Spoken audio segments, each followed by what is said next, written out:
Hi, everybody, and welcome to Traveling with Russell, and welcome to a new live stream, and welcome to my kitchen here in Moscow, Russia. I'm wondering how everybody is today.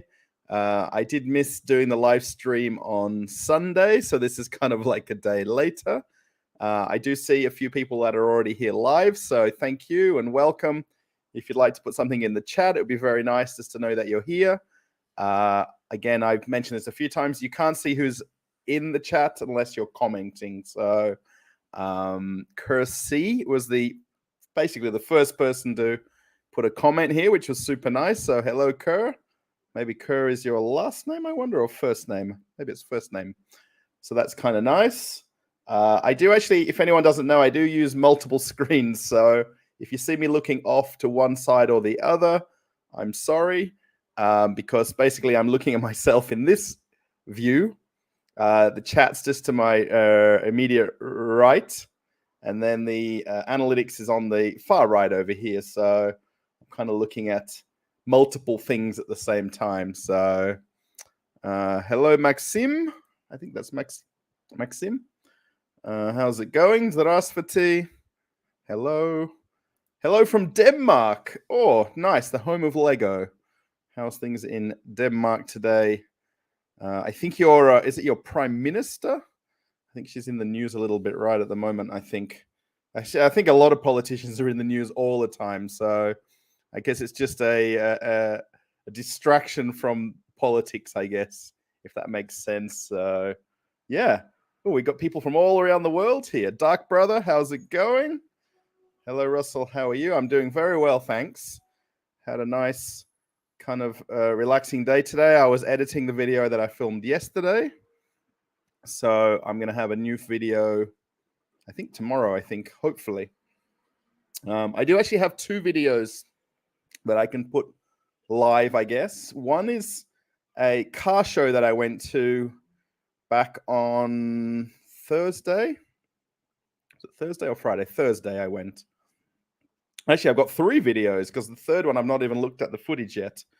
There was a couple of different car shows in Moscow over last week that were in two different convention centers, and I thought they were in the same place because one convention center basically had three small events running consecutively in different halls, and then the other car event was over at the other side of Moscow in a different convention center. So I did film a second video there, just looking at one car. So I'll talk about that in a minute as well. Joris, how are you going? Hi there, Russell. Hope you're having a great day. I am having a good day, yes. Just before I came live, okay, my wife came home from work. She worked all day, so she came a little bit late today. We just had chicken wings for dinner. I'm happy to tell you what I had for dinner because you know how it is on this channel. I tell you and share everything. So we had chicken wings and some salad. Very typical here. You've always got some salad on the table when you have a meal. So tomatoes, cucumbers are pretty much on every dinner table in Russia, I think, every day of the week almost. They're the two most common vegetables that you can get here, especially in season. So, yeah. Oh, Kurt's here. How are you going, Kurt?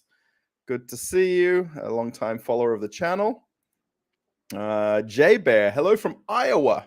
Oh, Iowa, USA. Nice. Out in the is Iowa considered the Midwest, or am I not quite in the right place in America? I think it's the Midwest, isn't it? Kirsty says, "Is that the prime minister that had to do a drug test or something?" I think she was. I think there was some like footage of her like partying. I don't know what else happened after that. So this is the whole thing with news, right? You only see what you want to see. And then you take that as the news and not know the entire story, right? So, no, that is the Finnish prime minister. Ours is getting ready for an election in the middle of September. Oh, right. So Danish and Finnish, right? I'm sorry. Yeah, because I mixed that up completely. And you guys probably hate the fact that we mix that up all the time, right? Norway, Finland, Sweden. This whole kind of region, I think it's constantly misinterpreted, I guess, where they all are. getting it mixed up. Cheers for getting it. Thanks. Sorry. We'll trade our PM for the Finnish PM. She is more human. Yes. I think that's the whole thing, right? Like, where you can see the normal parts of people, the normal side, then a lot more people can relate to them. You know what I mean? Okay, it doesn't matter that they're partying and you like to party, or, you know what I mean? As long as they got good values and they mean well, I think that's the way I kind of see it anyway. So, oh, and hot as well. There you go. Jeez. Yep, almost dead center. Yeah. So, all right. Yeah, Midwest. Yeah, J Bear. Right. Sorry, I'm doing 3 different conversations now. I'm a little bit back on track. Thanks for the 8 likes, everybody. Whoever's putting likes on the video, thank you very much. And 21 of you are here, so that's always nice as well. So thanks for the amount of people that are joining. Hello, Russell. Keep up the good work. Join a little bit late. We'll catch you all later. Oh, thanks, Dave. So for anyone that doesn't know, I met Dave. Dave's a subscriber to the channel, and I met him in Moscow. I guess it was about 2 weeks ago now. We arranged to meet up, and we went for a nice walk in one of the parks in Moscow, in Vdenha.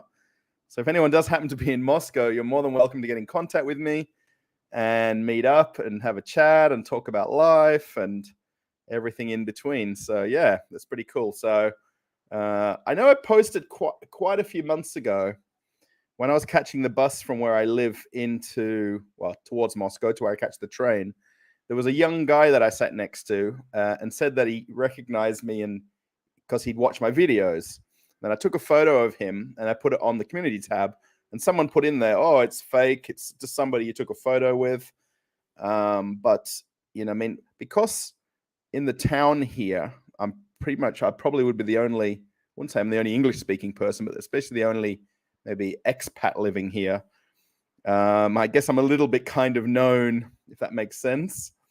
So it would be easy for someone. I think that young guy that I met probably knew somebody through the school that I've visited a couple of times. So yeah, nice donuts. Yeah, we actually went. I took Dave to a very famous donut shop in Moscow, basically very close to Vdenha Park. Vdenha, I think they just call it Vdenha, not Park. And there's a very, very famous donut shop that's been there for, I would say, 50 years. I don't know, maybe longer. And we had these very nice donuts.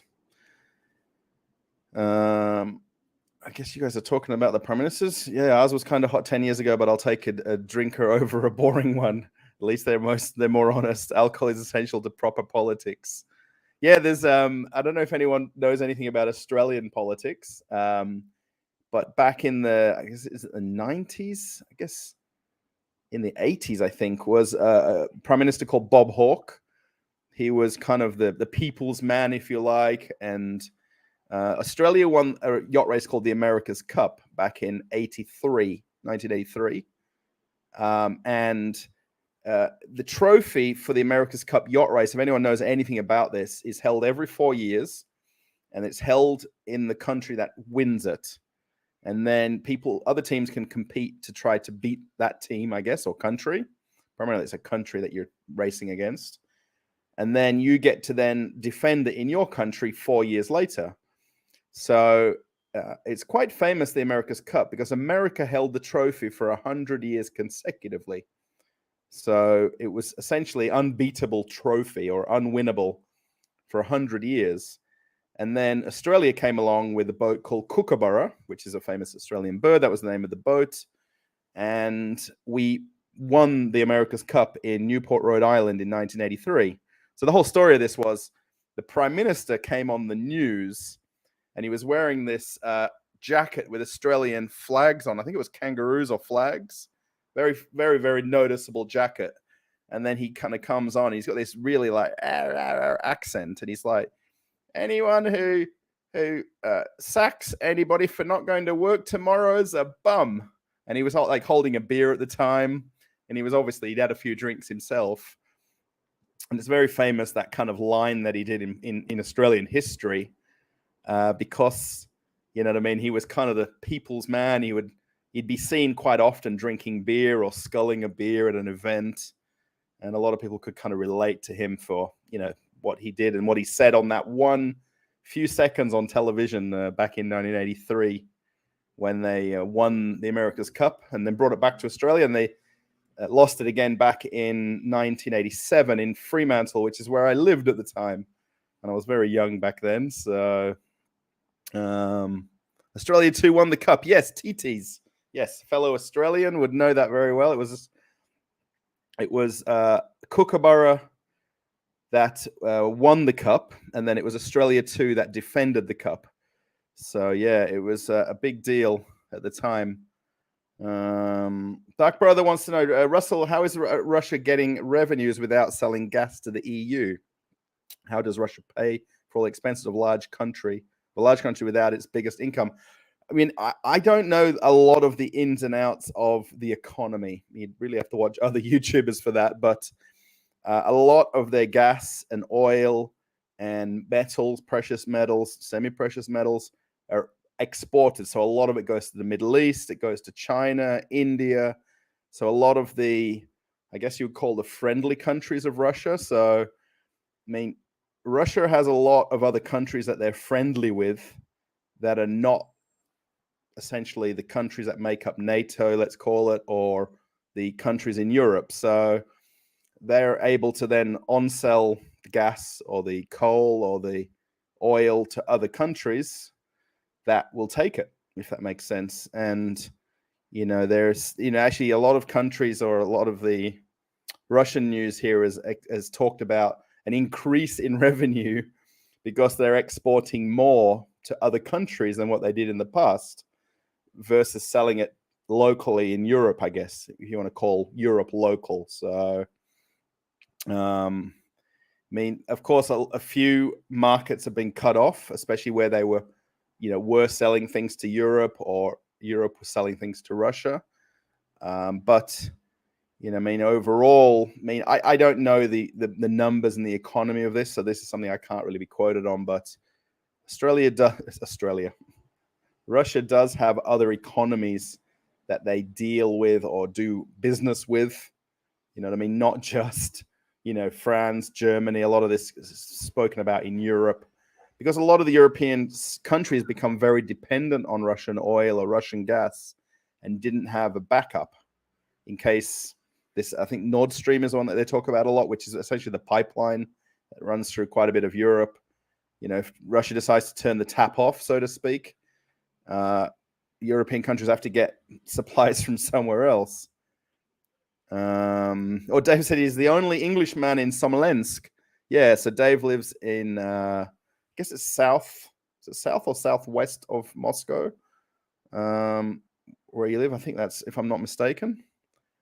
Australia 2 on the cup. Yeah, they won the America's Cup only. Okay, here we go. So Dark Brother says they won the America's Cup only because they cheated with the wing keel and not by their sailors' abilities. Wow. Controversy, Dark Brother. Controversy. So many years later. So a little bit hard to explain in terms of the bigger picture of this, but essentially Australia had a radical keel design. If anyone knows anything about boats and yachts, they've got a keel underneath the boat. So it's usually some sort of what's called a bulbous keel. And they created a winged keel. So instead of it coming down and it being a weight, it came down and winged out. And this was unheard of, unseen, unknown about at the time. It was secretly tested in I think it was wind tunnels. I think it was in Holland or somewhere up that way. They did testing.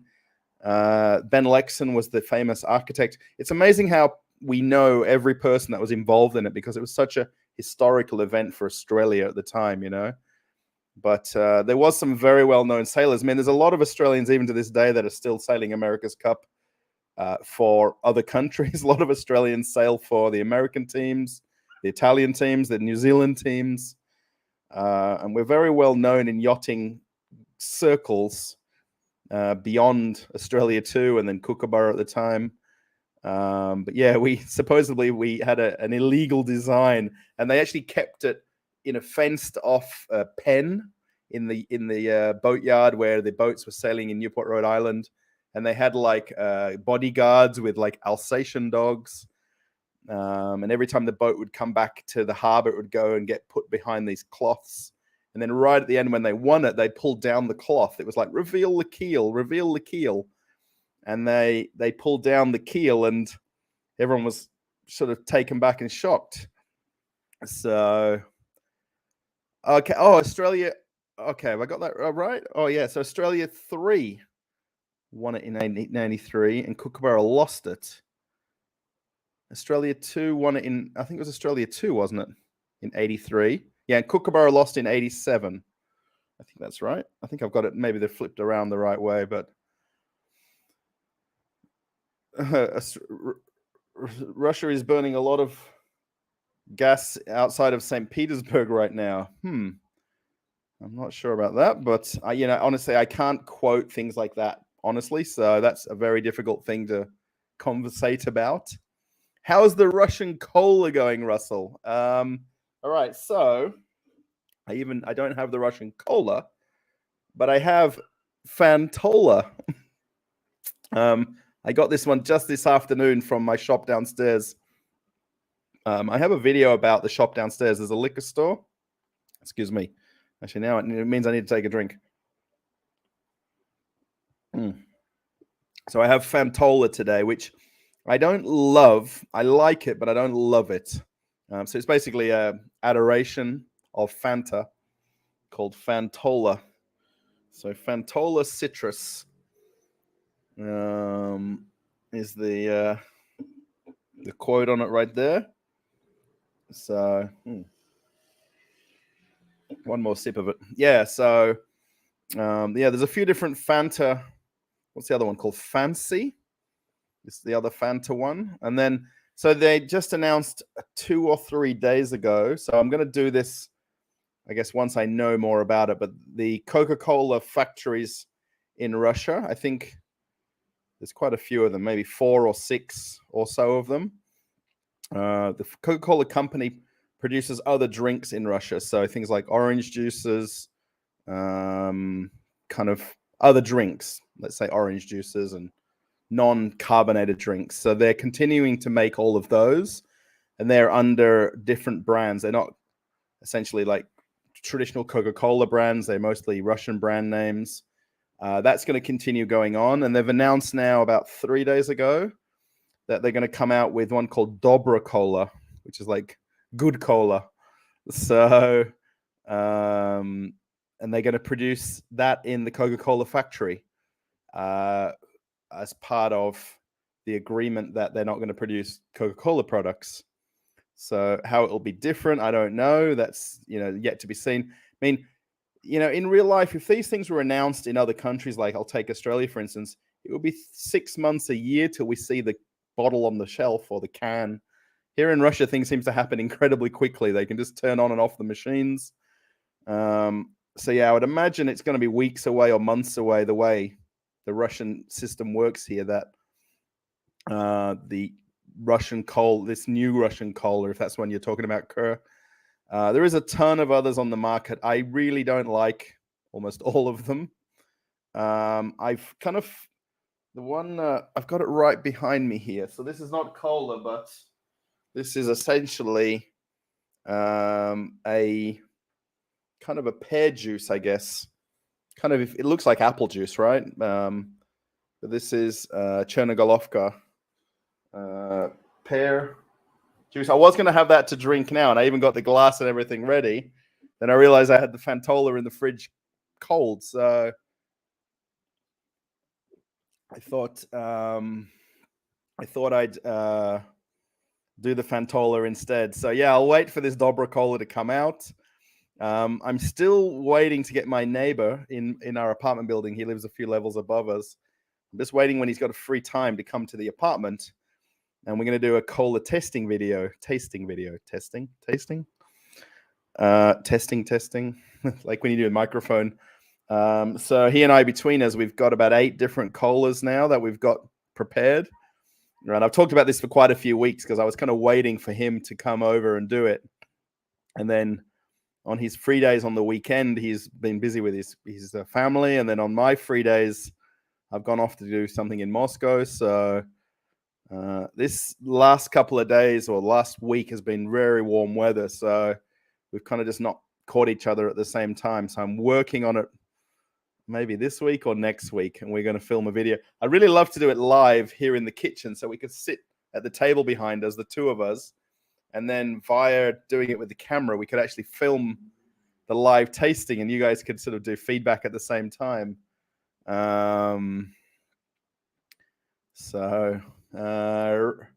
Randall Robertson, am I the only one here who thinks McDonald's and Starbucks serve overpriced CRAP? Anyways, I rarely visit either, and only when absolutely desperate and nothing else is open. So, Randall, the reason I recently did one title for this, and then I just slightly changed it.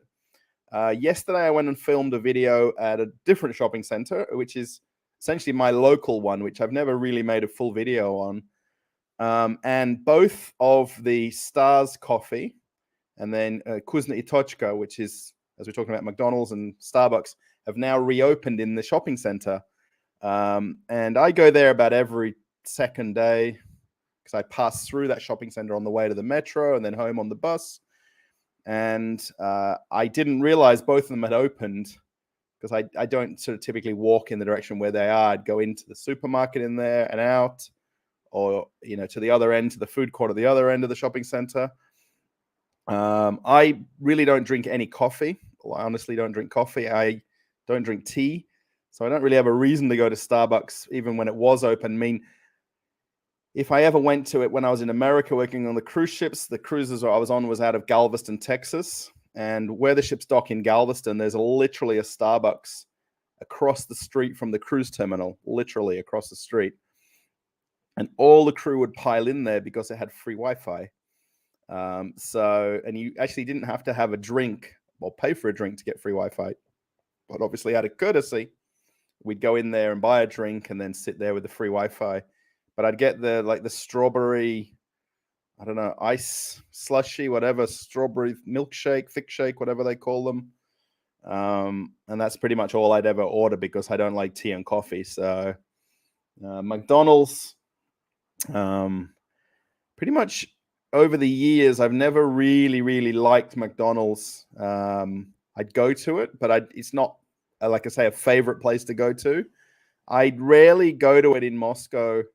I probably went to it more before it closed here, and then after it's reopened now than I have in the last kind of lot of years that I've lived here.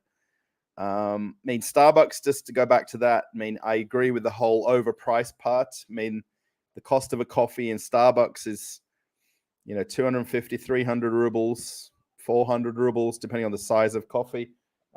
Actually, just while we talk about it, I actually brought the cup here back home with me when I went to the Stars Coffee. It's got a few fingerprints on it because I kind of carried it all the way home. So, yeah, the thing is like that. So it's 250, 300 rubles. So you're looking at, so it's, what's that? It's $5 US for a cup of coffee. In a lot of the cheaper coffee shops here, there's a lot of what they call fixed price coffee shops. And they're only, between about 60 rubles and 90 rubles for a coffee. They've got these fixed price ones. They've got a whole menu of drinks for one price, fixed price coffee. And then you can get different sizes, and it's just fixed price for small, medium, large. I guess what they call them, tall and grande and different things. So, I guess we'll talk about it a bit more as we go on. But, I think it was the Stars Coffee. I mean, actually now I can probably just go back to the local one at my shopping center. There wasn't any line there. They've got a nice seating area. It's much quieter. It's not on the street. And it'd actually be much easier to make a real tasting video, if you like, or sampling video. It would be ideal to go with somebody else so they could give me their true opinion of it. It's a bit hard to sometimes ask people, can you tell me about it, or can you say something on video? They're always, people are hesitant. Donkey, how's it going? The Donkey Desi, American professor. I'm just going to call you Donkey for short. Sorry. The European gas storage facilities are about 84% full by now. When they hit around 100%, we can get through the winter. We will be fine in Denmark because of our offshore wind turbines and gas fields. Yes, that's the thing, right? this alternate energy thing. So in Australia, there's a lot of reliance on solar. We do have wind farming depending on the regions in Australia, but domestically on a lot of new build houses and a lot of normal bungalow style houses in Australia, people put solar on their roof. My parents have it on their roof. It doesn't entirely pay for the bill of electricity, but it offsets very heavily the cost of the electricity. And then, of course, if you've got a bigger panel system or a solar array on your roof, you may actually produce more electricity than what you're using. So you'll actually pay back into the grid. Wind farms are pretty much just commercial. There's nobody with a wind turbine on their roof or one of those little home domestic ones, because we just don't have the wind that would support it. So yeah, so England's prices have gone up 600%. Yeah, I've seen a few different things on a couple of Telegram channels that I follow that talk about this. English gas prices up 600% in the next 6 months. How will they survive? Yeah, that's just crazy increases. I mean, I've seen slowly the cost. I don't know how they measure gas, but the price per whatever the gas is gone up $1,000, $2,000, $3,000 per unit of measurement. So yeah, it's pretty crazy. The real effects of sanctions will be felt in spare parts and technologies. Yeah, this is J-Bear. This has been talked about a lot on other channels and in some of the news here. I mean, there is a lot of companies now that are looking towards parallel importing. The government's also signed a lot of what's called a decree or law that allows companies to import products into Russia through third-party countries, not necessarily from the original manufacturer. So I think the phones are probably the hot topic of this. I guess spare parts you could say as well. But rather than a phone vendor or seller buying Apple from Apple, for instance, they're buying Apple phones through a third-party company through other CIS countries. So Georgia, Kazakhstan, Uzbekistan, or through the Middle East, Dubai, Qatar, not necessarily maybe through China, but so they're importing iPhones into the country through parallel importing. So the spare parts, I would imagine over time, that's going to become a thing. Technologies, I guess it's really down to what you need. I mean, I can't really use that as an example for me.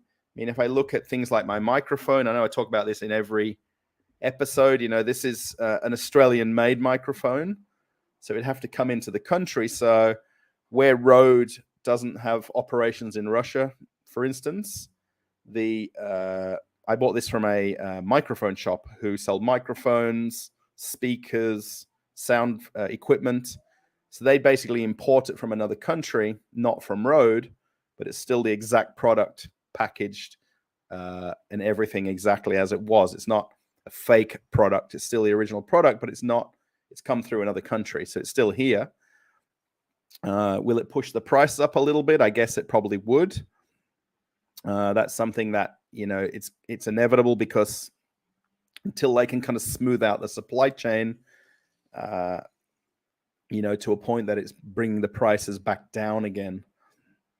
This is the thing where, like, when I film the supermarket video, if anyone's watched the one at Globus, it's 95, 97%. I think they keep saying 95% of the goods are from inside the country.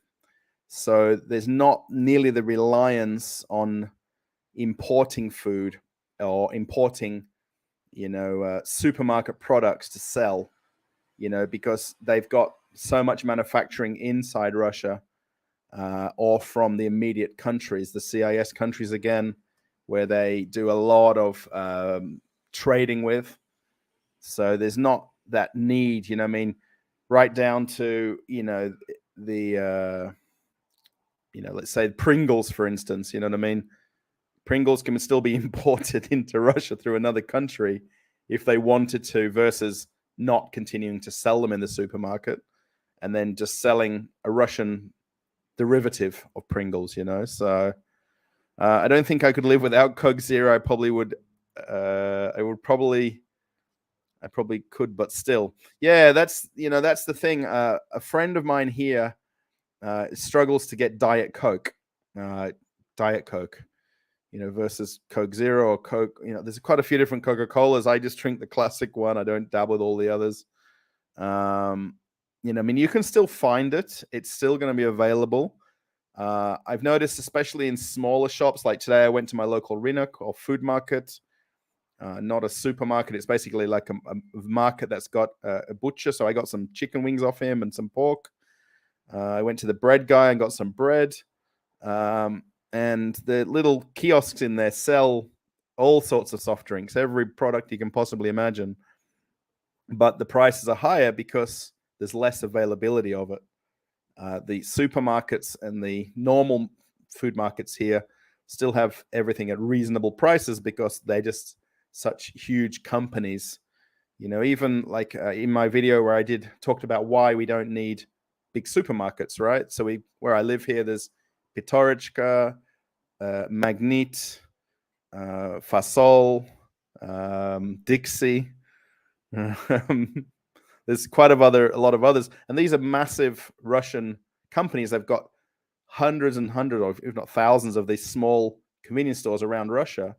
So they've got the buying power to still offer lower prices. So yeah, like this. Can I live without Fanta and it's Fantol? I'm okay with it. I guess I miss Maltesers. If anybody knows Maltesers, I've talked about these before as well. What about zeros? Yeah, I see a lot of soda with sugar. But what about zeros? Look, realistically, I just noticed Zangiv. Did I skip his comment? What happened to Zangiv's comment there? Did I? Or did he delete it? What happened there? That's strange. Am I just that far behind with the chat? So Zangiv, I think, am I that far behind with the chat?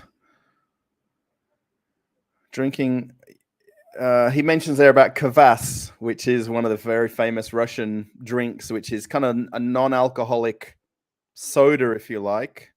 I don't really like kvass. I can drink it, I can tolerate it, but I can't enjoy it like Russians do here. And they're literally just drinking it by the bottle, and like I would drink cola by the bottle, so drinking it as I watch. All right, you guys are talking about cola here. Yeah, Zangiv, there it is. Sorry, Zangiv, здравствуйте. How you going? I can't find anywhere to contact you or email you, but I have created a Telegram group of Russian YouTubers. And we got 15 people in the group. So if you want to somehow get hold of each other, I've got an email in my description of this video. If you want to send me some sort of quick email, and I'll reply back the link to the Telegram group, and you can join that. There's Konstantin there, Nikki Proshtin there. There's 15 of us that are all YouTubers in Russia speaking English. So if you're interested in that, Zangiv. Russell, EU countries have chartered ultra-large LNG ships that will be permanently docked and act as regasification plants until they can complete the LNG plants ashore in a couple of years. Yeah, this is crazy to think that they've had to take these steps and these measures to, have another option. Germany never really had a plan for this. I'm just talking about what I know from the news vaguely. But to have these, charter ultra large LNG ships, this is just insane to think that they're doing that, right? So, am I getting Jakota? You don't have to answer this, but you look kind of familiar. Did you go to Jakota in Frio? Yes. John Curtin College of the Arts. Yes, I did. Yes. Incognito. Yes, I did. I was there. Oh my gosh. I was there in the years that Sam Worthington was there. It was 80.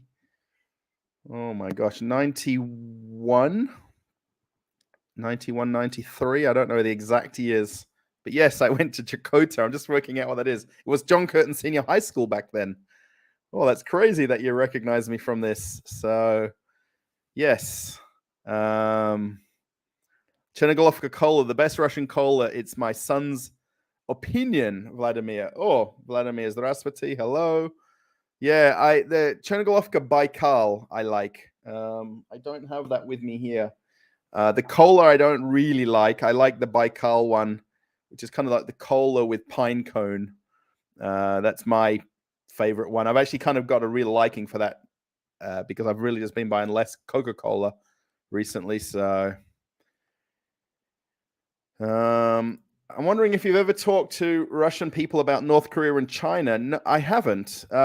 The Russians that I know here, particularly my neighbor, a couple of other people that I meet in Moscow and hang out with, I guess you could call it. Cuckoo? Oh, what's wrong? You want ice cream? No. What? Where is my chocolate was here? I didn't touch it. Milk. I've not touched it, honestly. Oh, it's hiding. Oh, lucky. Jenya just came in for a bar of chocolate from the fridge. And it was a bar of Milka, and it was not on the same shelf where it used to be. And I don't eat the Milka ones. So yeah, we don't bring up like these things about North Korea and China and India and all these sorts of things. Honestly, you know, the Russians that I talk to and meet and hang out with, if you want to call it that, there isn't that political conversation. We don't talk about that. We tend to talk about other, I'm going to say, normal things that going on. And, we talk about the fact it's summertime. What are we doing on the weekends? Especially where I don't know them, maybe I talk about what they do for a job and, just day-to-day life. It doesn't go straight to that kind of politics talk and things like that. Honestly and truly, the people that I talk to anyway. So, highest paid ocean going workers, the LNG tanker ship guys. Yes. Yeah, unlike the guys on cruise ships like me who aren't the highest paid ocean going workers. Yeah, I guess there's a lot of risk with working on LNG ships, right? There's actually LNG cruise ships coming out. Sorry, I'm just going to scroll down here. There's LNG cruise ships coming. There's already a few of them out already. And pretty much all the ships, well, not all the ships, but quite a lot of the ships coming out in the next 5 years are also, sorry, again, I'm looking over at the chat over here because it's slightly different to the one I see right in front of me here. So sorry, everybody, if I'm a bit looking away and distracted. But yeah, the LNG cruise ships, they're kind of essentially dual fuel, if that makes sense. So they're not, they're using a kind of a dual fuel kind of system. A lot of the ports where the ships dock don't have LNG facilities. Slowly in the Caribbean and in America, like in Port Canaveral, they're basically shifting the cruise terminal construction to allow for LNG refueling, because it wasn't a thing 5 years ago, even literally 5 years ago, it wasn't a thing. So I'm just going to acknowledge the super. Oh my gosh, I've missed a ton of chat. I'm just going to acknowledge one of the super stickers here. Michael O'Brien, thank you very much for a super sticker. I'm sorry it doesn't show the little picture here. But thank you. Again, the money that goes to the channel goes essentially to me making more videos, paying for things like the microphones. If you might have noticed in my last video or two, I've now got the wireless microphones. Wow,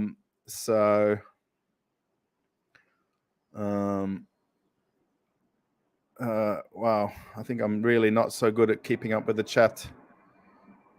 I'll just skip over a few here. If that's, it's not about whether cola or McDonald's can be replaced. It's about the message. McDonald's has brought the lifestyle and the dream to the Soviet Union. Yeah, this is a Happy Hippo. This is something that I've seen in other videos talking about, the American brand of McDonald's coming to Russia, and especially when it came, is it like 30 years ago now, and at the time it was kind of at the fall of the Soviet Union, you could say. Even back then, things like Levi jeans were a deal. There's an electronics store here, which back in the day then did a lot of not illegal sales, but they were selling a lot of black market products that weren't officially in the country. So people were bringing them in, selling them. You could get, a lot of electronics. The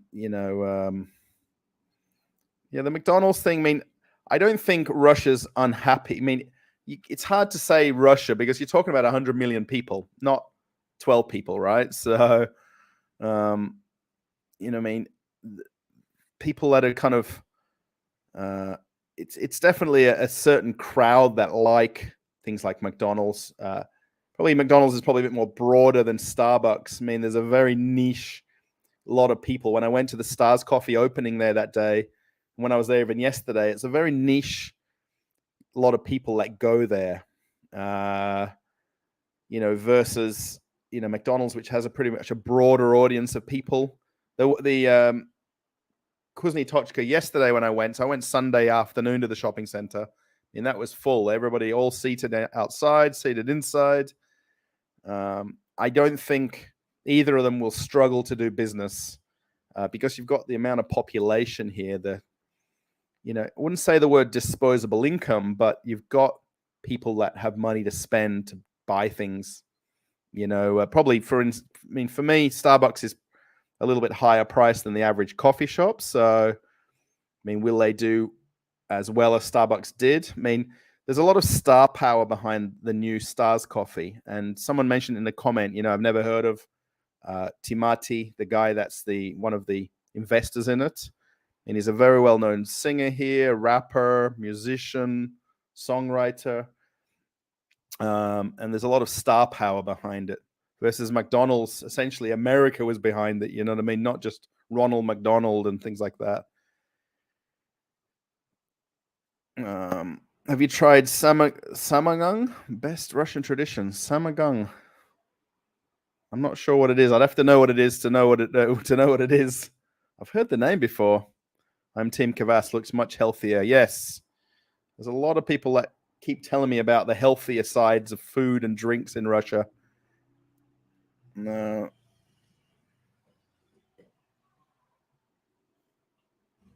I think the new Russian colas will have a hard time getting X7 and Nero oil. Other than that, Coke is simple to make. Yeah, that was one of the things that I think Coca-Cola company was possibly going to have a problem with going forward. I mean, a lot of things, the supply chain issues has got a part to do with some of the companies not continuing in operations. I mean, okay, they've closed because of what's going on, but if they don't have that supply chain of things, particularly the syrups, I guess that's what you're talking about, the X7 neroli oil. I'm not sure the name of this, but I guess it's one of the parts of the syrups that make it up.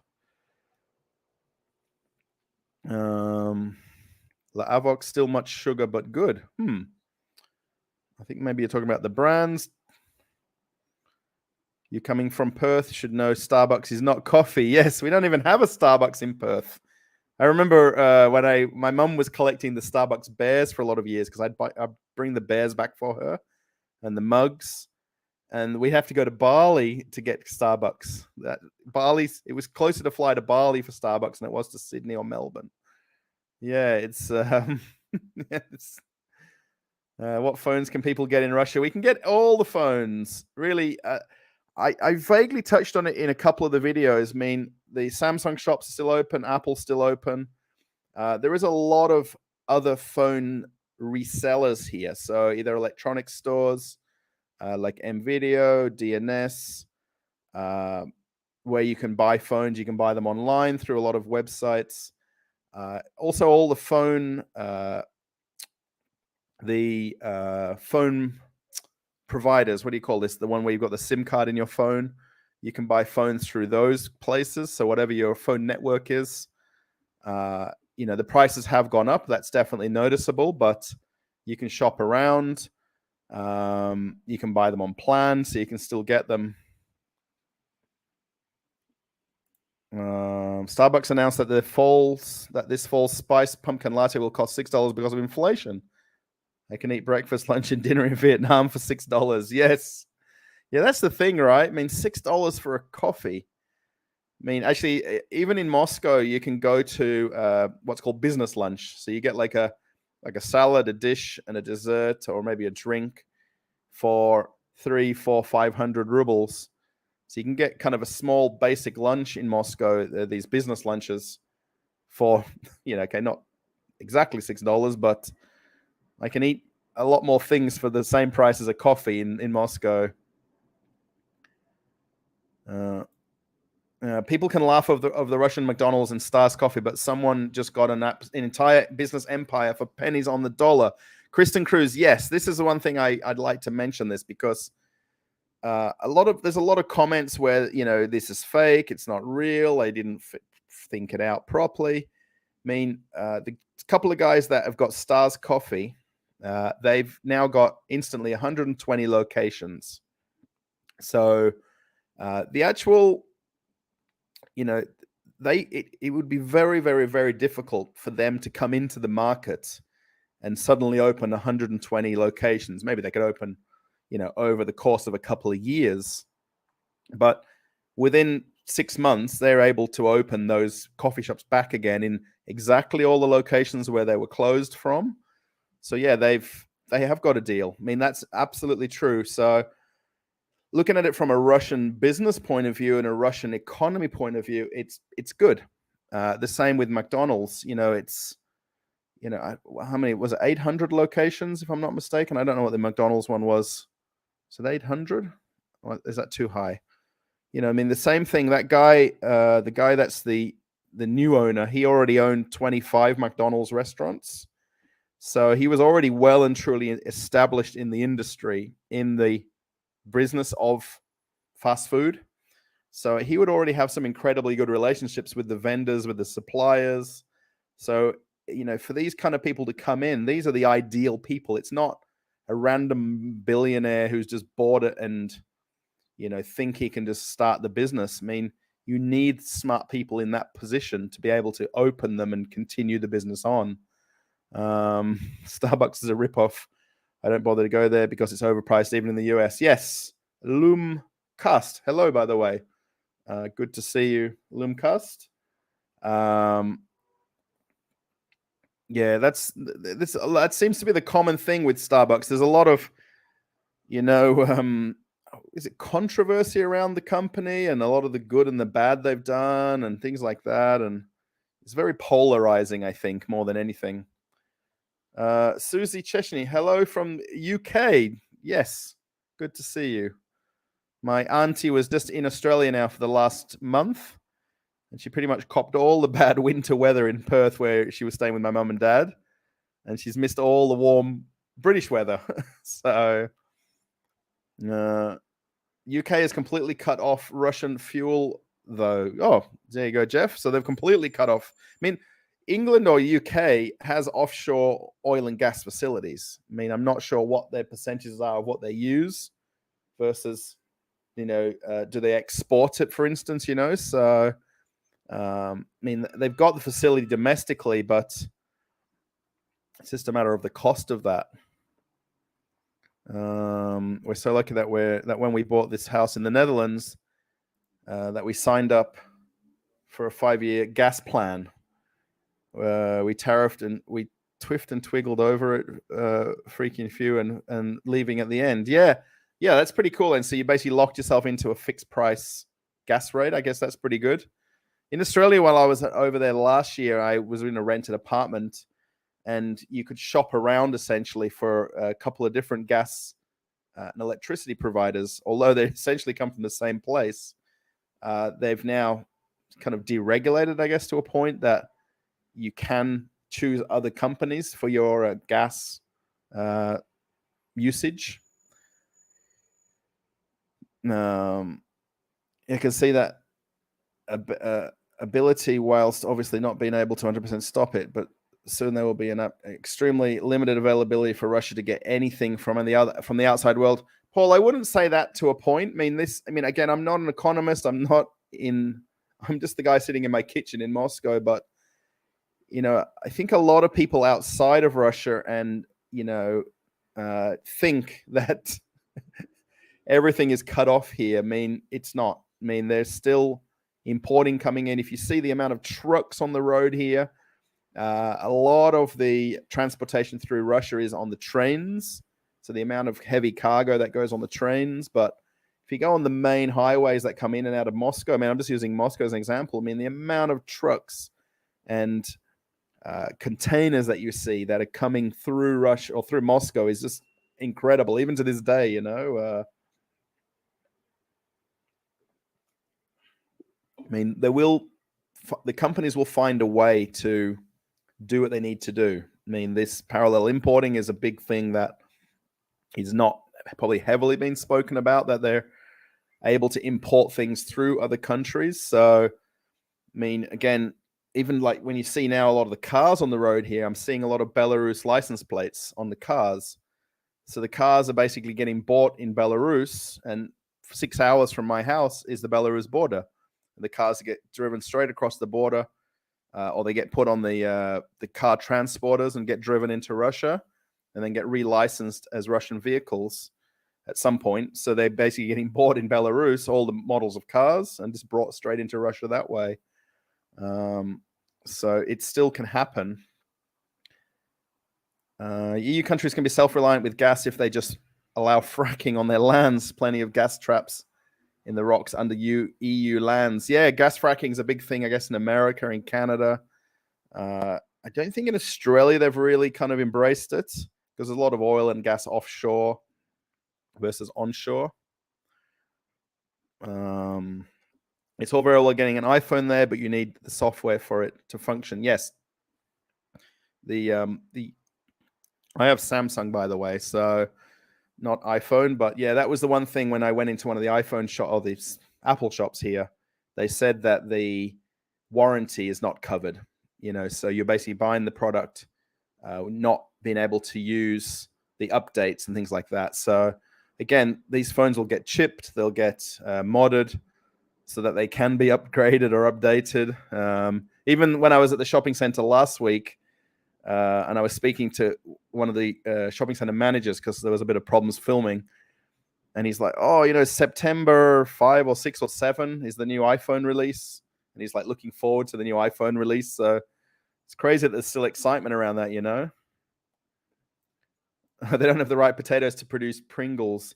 Yeah, this is the one thing that's been talked about a lot, about the, I guess, shortage of potatoes in Russia. I mean, it's a very specific potato that's grown that makes the French fries, or the fries that go in a lot of the fast food products here. There's a million, billion, trillion potatoes in Russia. I mean, but I'm not sure for Pringles if they're using a specific one, but the one thing, I did see someone else's video about the Kuznetocha doesn't have fries in that particular location. So what they did announce, I guess it was more than a month or two back, that there were certain new openings of their restaurants won't have certain things on the menus for however many coming months. But the existing ones that had opened prior to that date when they announced it are still going to have fries on the menu. So, you can go to another one if you really wanted the fries still. I can't understand why people in Russia are so traumatized about McDonald's, Coca-Cola, and Starbucks, Apple, and such leaving, while someone extremely serious is happening not so far from here. Lewis, and I guess you've just got there, I live in Moscow. Yeah, look, again, that's very much opinion-driven. I mean, it's very trending topically in the world. Maybe not so much in Russia. I mean, Russia will survive without all of these things, absolutely. A lot of people already survive without them to start with, particularly a lot of the older generation in Russia. To put it, all of the babushkas, the grandmothers, grandfathers, didn't have these things anyway. So it doesn't matter if they don't have them now. I don't know about the word traumatized. I mean, if you live in Russia, I guess, or Moscow, the situation about what's going on. As you put, not far from here. I mean, how you interpret it and how you want to think about it, I guess that's up to you. You know what I mean? Everyone's got their own opinion of it. I don't tend to talk about it really with people unless someone wants to talk about it with me in real life here, like with friends and things like that. Second phase, sanctions will stop parallel imports. Yeah, I mean, that's really up to the companies. Stops. I mean, the thing is, Russia's buying things from other countries. They're not buying from the company.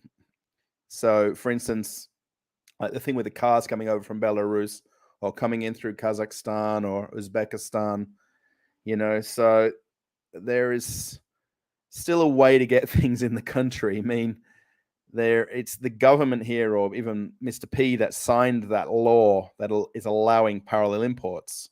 I mean, he knows that companies will struggle initially. So he's the one that signed that law or decree. Yeah, Louis says, I live in Moscow. So yeah, complete madness. Yeah. You know, the thing is, it's like if it's not bothering you, I mean, I just talk about it and I put it on my channel because it's topical subjects. I went and visited them as they've opened. I mean, I'm here as an expat living in Moscow or Moscow region myself.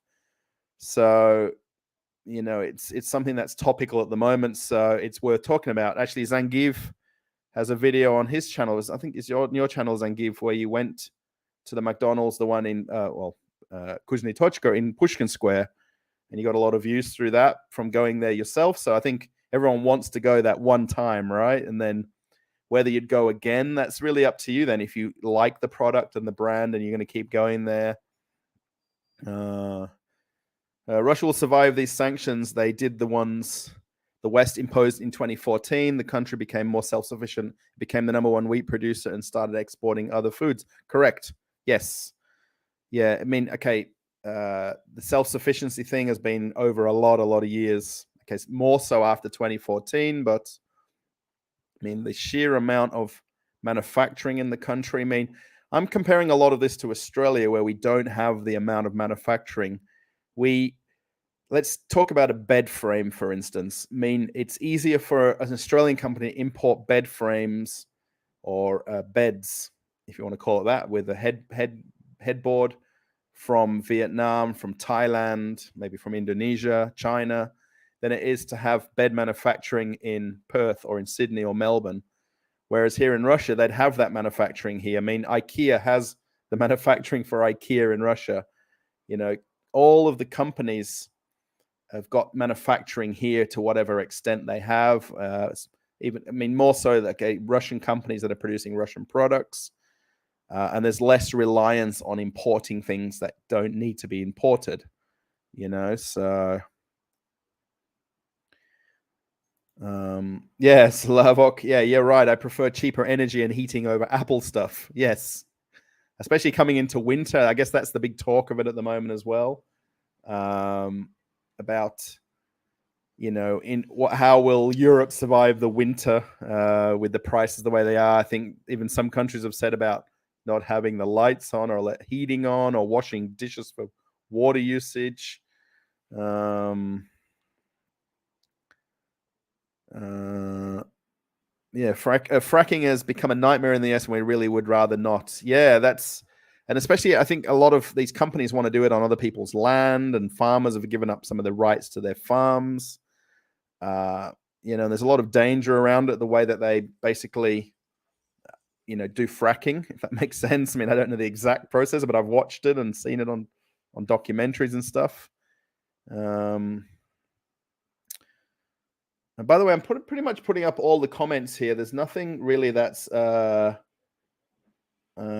know, that's kind of not worthy putting up here, you know. It's just going to get worse and worse for the life of me. I cannot understand and see that this SMO is a total bust and there will be absolutely no possibilities. I guess, you know, I understand what's happening and I understand why it's happening.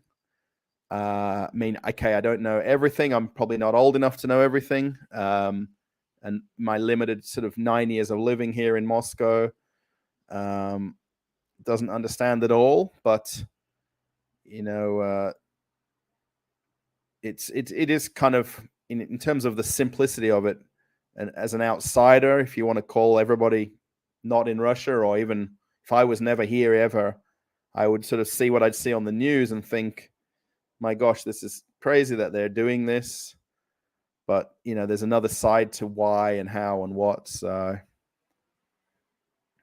I was an exchange student in 93 in Lithuania. Just after that, they got their independence, and we went to St. Petersburg for 3 days with Danish politicians. Fantastic city. I'm sad that old wounds are back. Yes. Yeah, it's crazy times.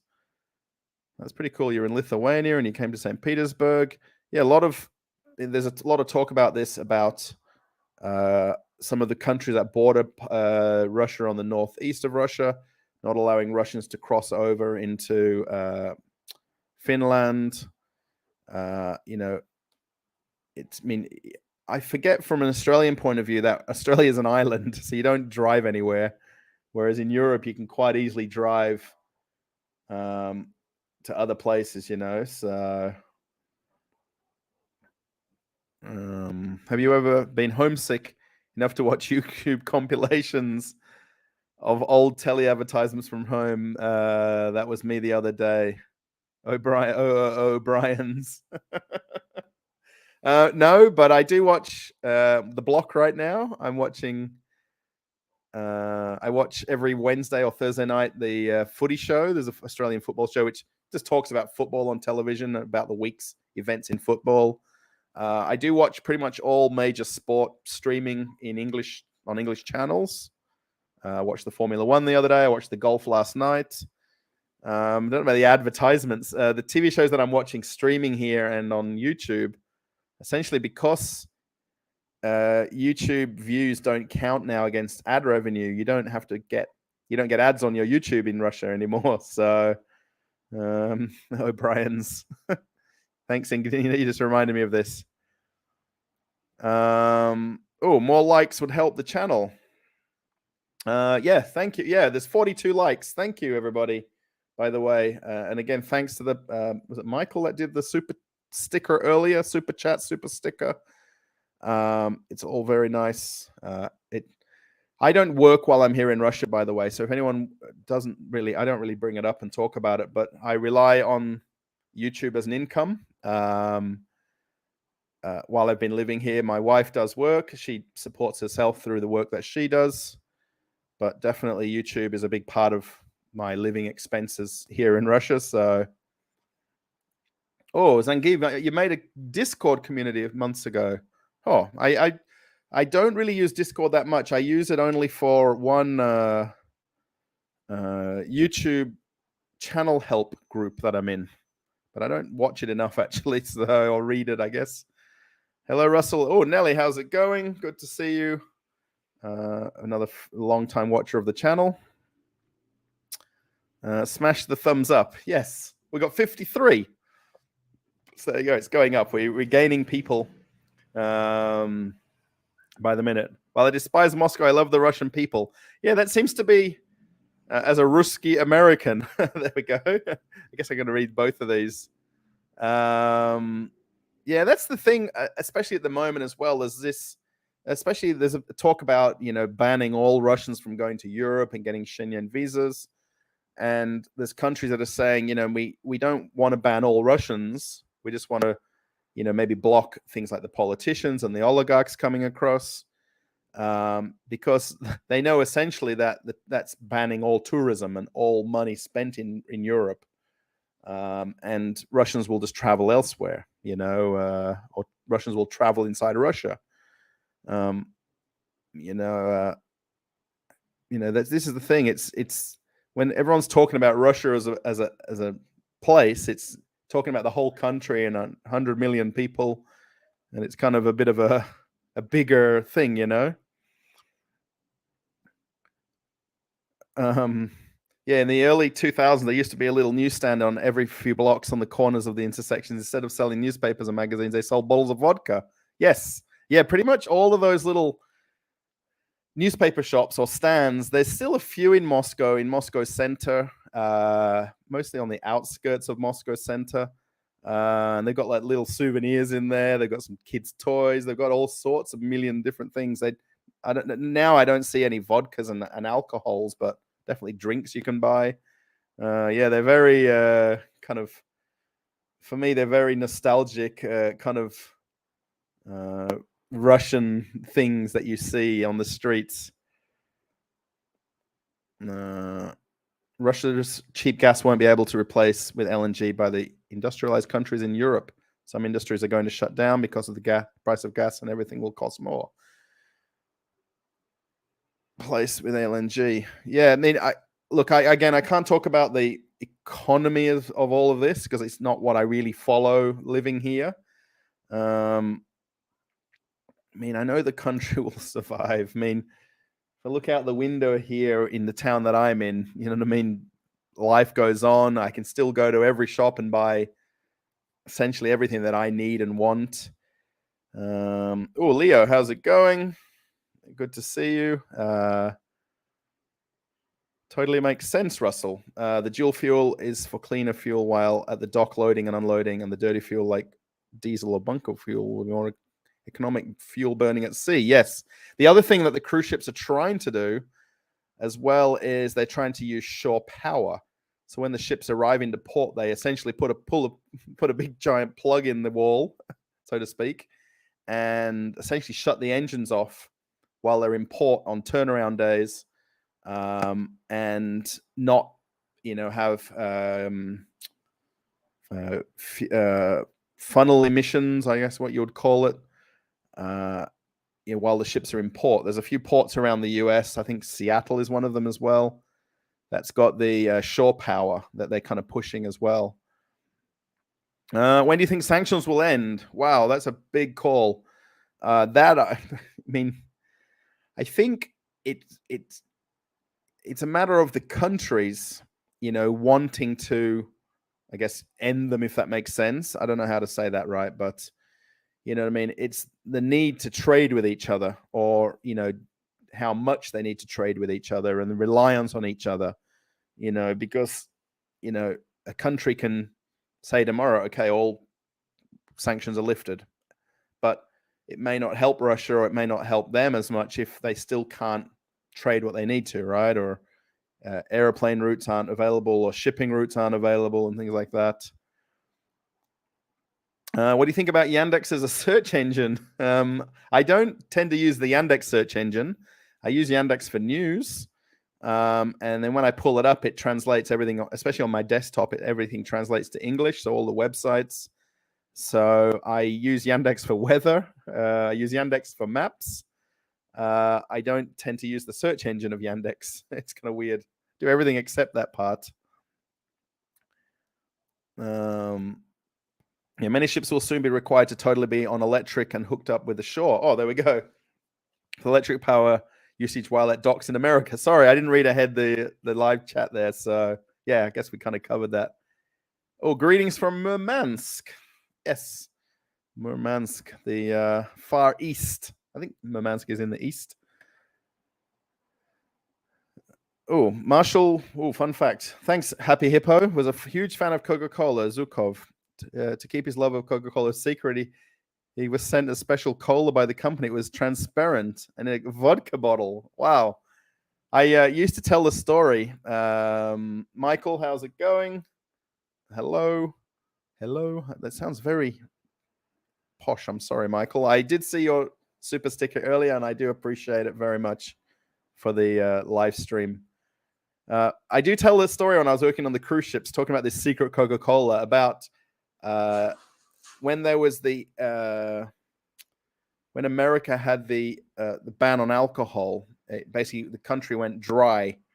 I forgot what the name of it when they basically stopped all alcohol production and selling of alcohol, and it affected essentially the bourbon and whiskey states, Tennessee, Kentucky, and things like that. And I think it was Jack Daniels, I believe. Was it Jack Daniels? And they were still, like, the staff still going to and from the distillery every day, and they were carrying looked like jugs in and out of the distillery. Obviously, they weren't bottled products, right? And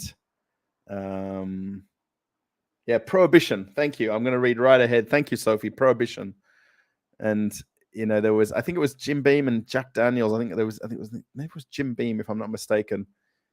Jack Daniels, where they were still carrying the bottles in and out of the distilleries, and nobody knew about it and things like that, but it was still happening. Oh, hello. I'm not sure of the name there. Sorry, I can't read Russian particularly well.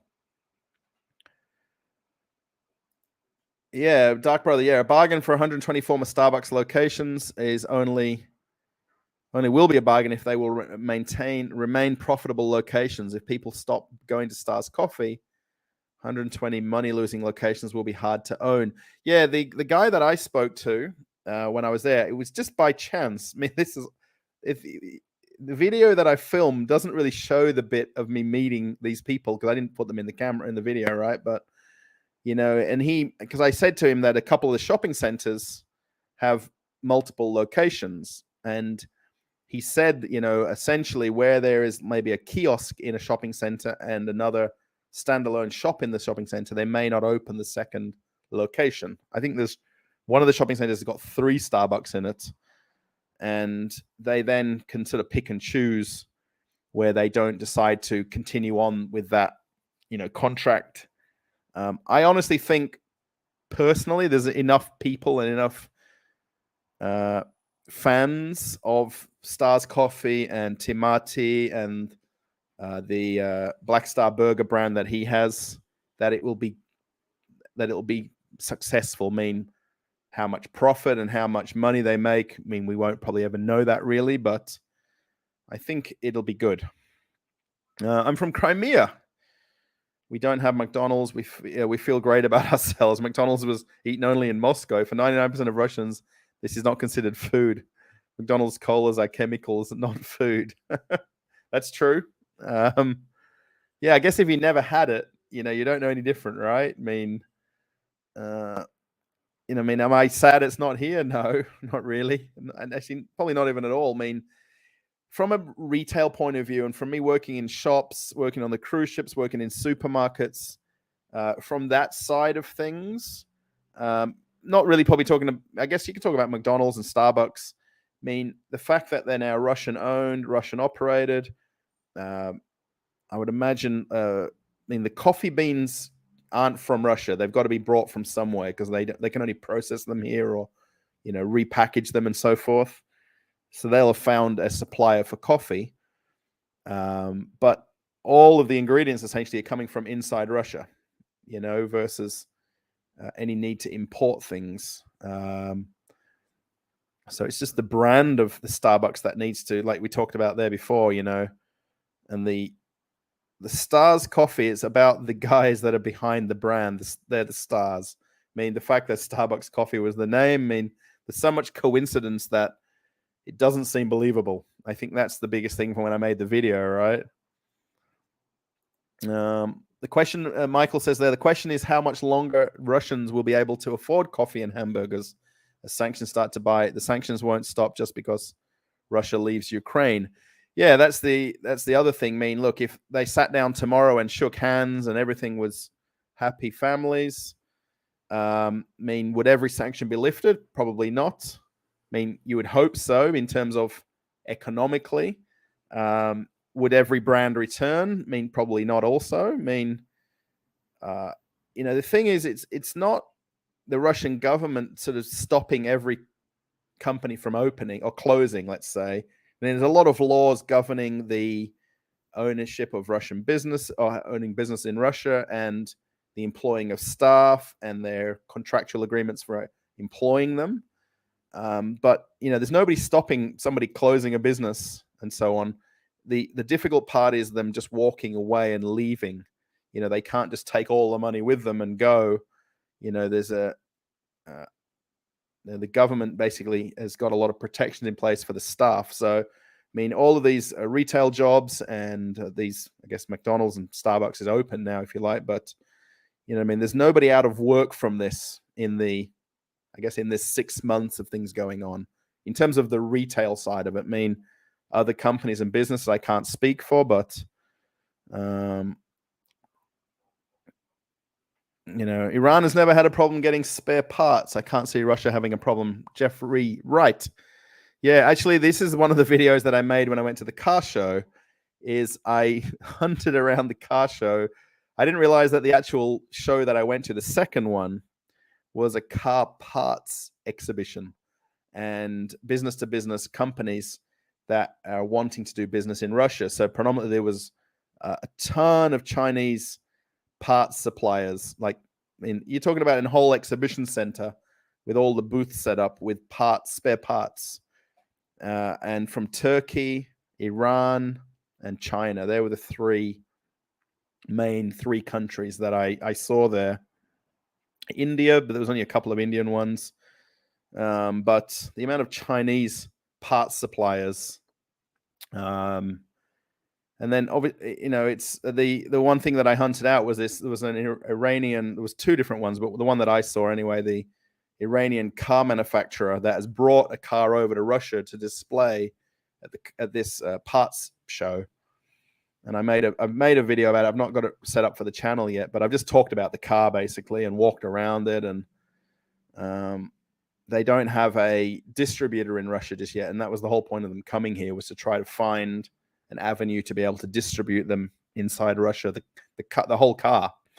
And the guy said there that 95 or 95% of the entire car is made and manufactured and built and designed in Iran. And he said it's only down to a few parts that they just don't have the items in Iran that they need to import to finish the car off, so to speak. So,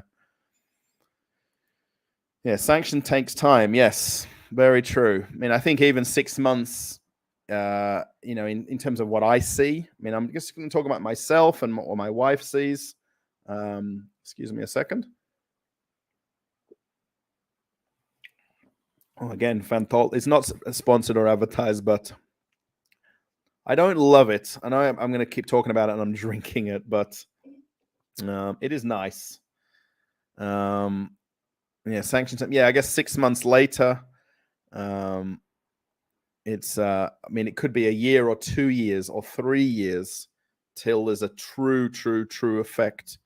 I mean, at that point, then a lot of companies would have found other means and ways to, continue doing business. Easel Cat, how's it going? Good to see you. Sorry, I'm not looking at the camera. I kind of look at myself a lot. I'm sorry if I don't look like I'm looking directly at the little light. That's the camera here.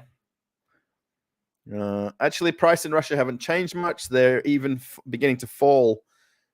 July and August, we'll see. Yes, I think in the terms of the supermarket, it's very hit and miss with things. There's obviously a lot of seasonality to fruit and vegetables. So everybody knows that, you know what I mean? If you're buying things out of season, and there's certain months of every year that things come in and out of season. There's a lot of stuff grown in greenhouses here as well, obviously because of the winters. And then purely everything else would be trucked in through Uzbekistan, Azerbaijan, Armenia, Georgia, Turkmenistan, all these other countries. So, you can get essentially any fruit and vegetable year round here, but you're paying a premium for the fact that it has to be imported versus where things are domestically grown here in season, right? So now at the moment is currently like watermelon season. I'm waiting next month or so for grapes to come in, and then November, December will be mandarins, especially where I eat fruits. So hence why I said, obviously, you can't stop it 100%. Yeah, right. Yes. Sorry, just going back to previous what we were talking about.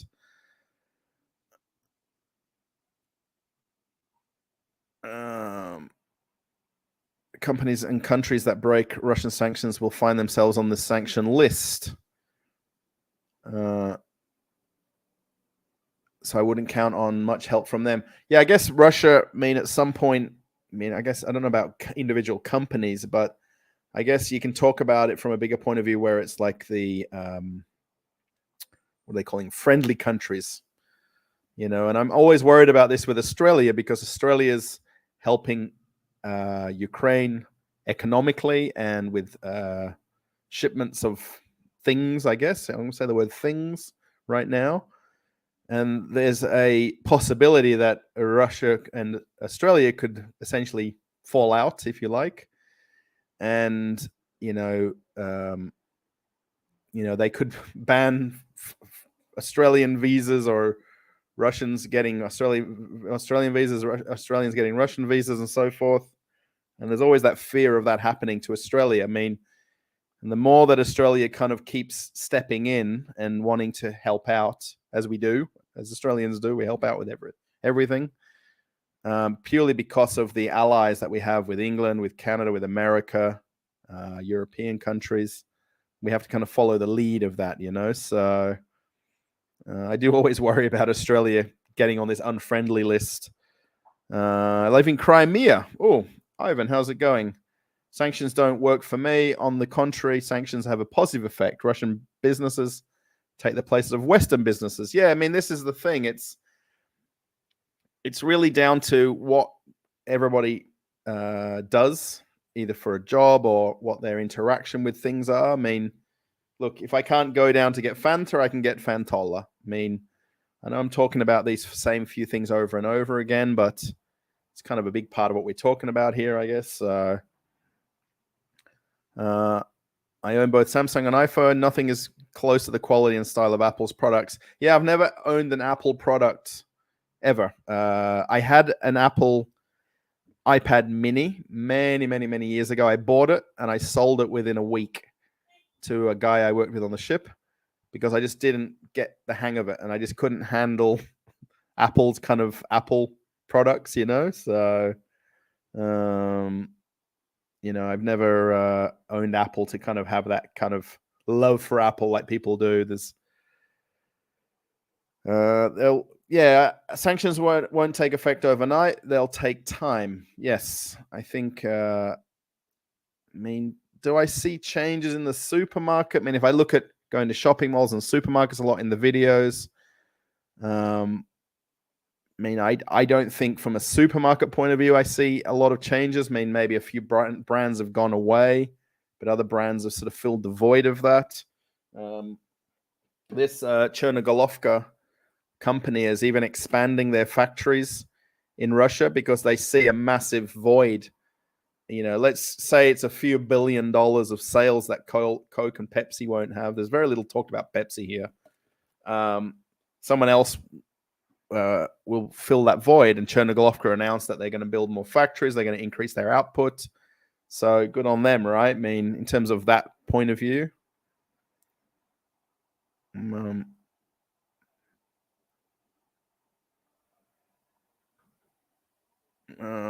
Price is the same. Video games, but grocery stores and shopping mall videos seem shelves are full. Price is the same. Yes.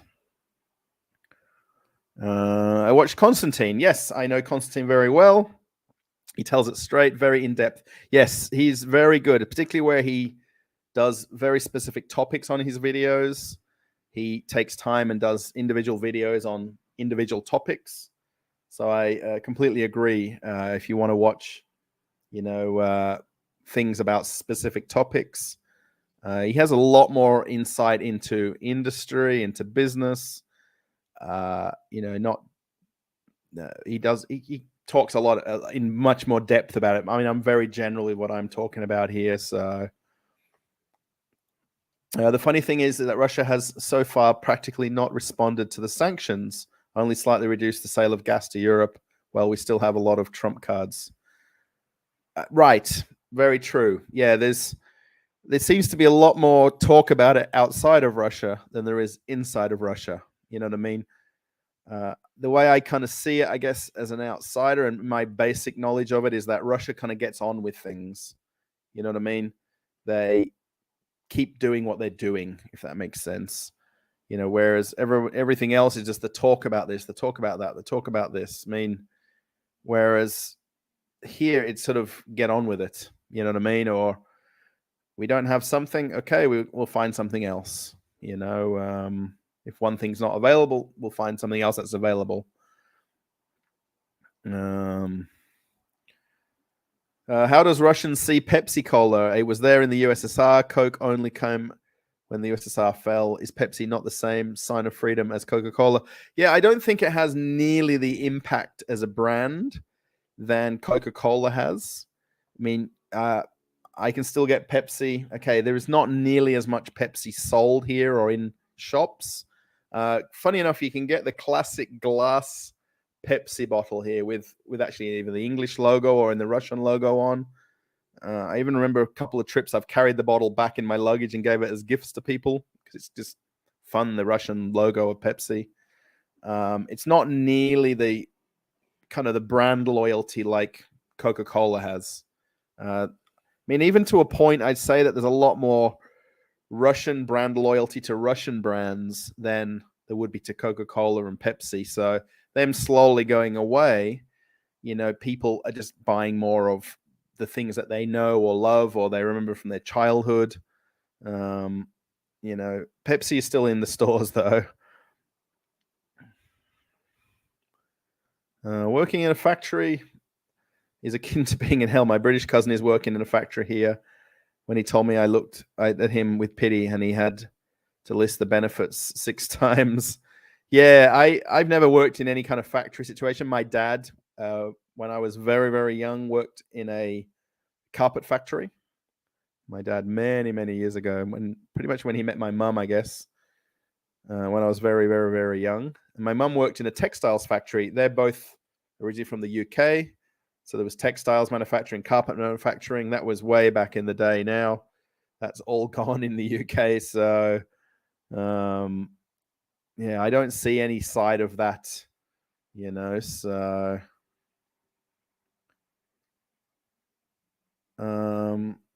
this is interesting. Constantine inside Russia will disagree with most things that you say, and he should know Russia is in the slippery slope. What an attitude the Russians have to accept hardships willingly in 2022. Yeah, I mean, look, I've chatted to him right now. Not right now, but I've chatted to him. We still chat to this day, pretty much every day or every other day. We have a message chat each other, and then we actually even do voice. When you send like a voice message to each other. Yeah, he's very, very, very knowledgeable about all of this kind of stuff. I mean, I'm just talking about the generalization of the brands that I'm covered in videos in my channel. I mean, he sees it from a lot deeper point of view, like you say, this slippery slope, especially from more of an industry side of things and the industry that he's in. It's... there's a lot of... I mean, even my neighbor that I talk to here a lot, I talk about him quite a lot in the channel. He's in metal detectors. Like the ones when you pass through a building or through the airport or through, I don't know, whatever these little metal detectors are when you go into businesses.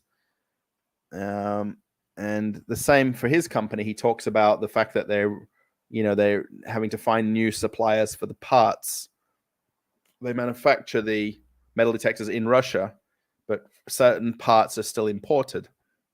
So they're just having to find new markets for their parts. That's all. We had an instance where in the area that they had an earthquake. No fracking in the UK. There you go. Do I watch Vasi in the Hay? I have watched a few of his videos. Yes. I'd really love to know where he is in Moscow region. I know he says that he's outside of Moscow somewhere. I'm going to really have to look up his email. If he's got an email address and send him a link to this little group that we're part of. I really like his content. I mean, he's definitely not in Moscow. He's out in the regions, in the smaller towns of Russia. I don't think he's that far outside of Russia, maybe a few 100 kilometers or 500. I don't know exactly, but yeah, he shows, how it really is in the smaller lying areas of Russia. I don't see too much homeless in Russia like in the US. Yes. Yeah, look, honestly, I do see people, not the word sleeping on the streets, but, you do see people around. I mean, in the town where we are here, I wouldn't see anybody because you'd know if they weren't going home somewhere, but in Moscow, close to Moscow center, you do see people sleeping on park benches. And, the thing is, there is help that people can get here. You know what I mean? And, you know, especially if they want to be helped, there is, you know, that assistance.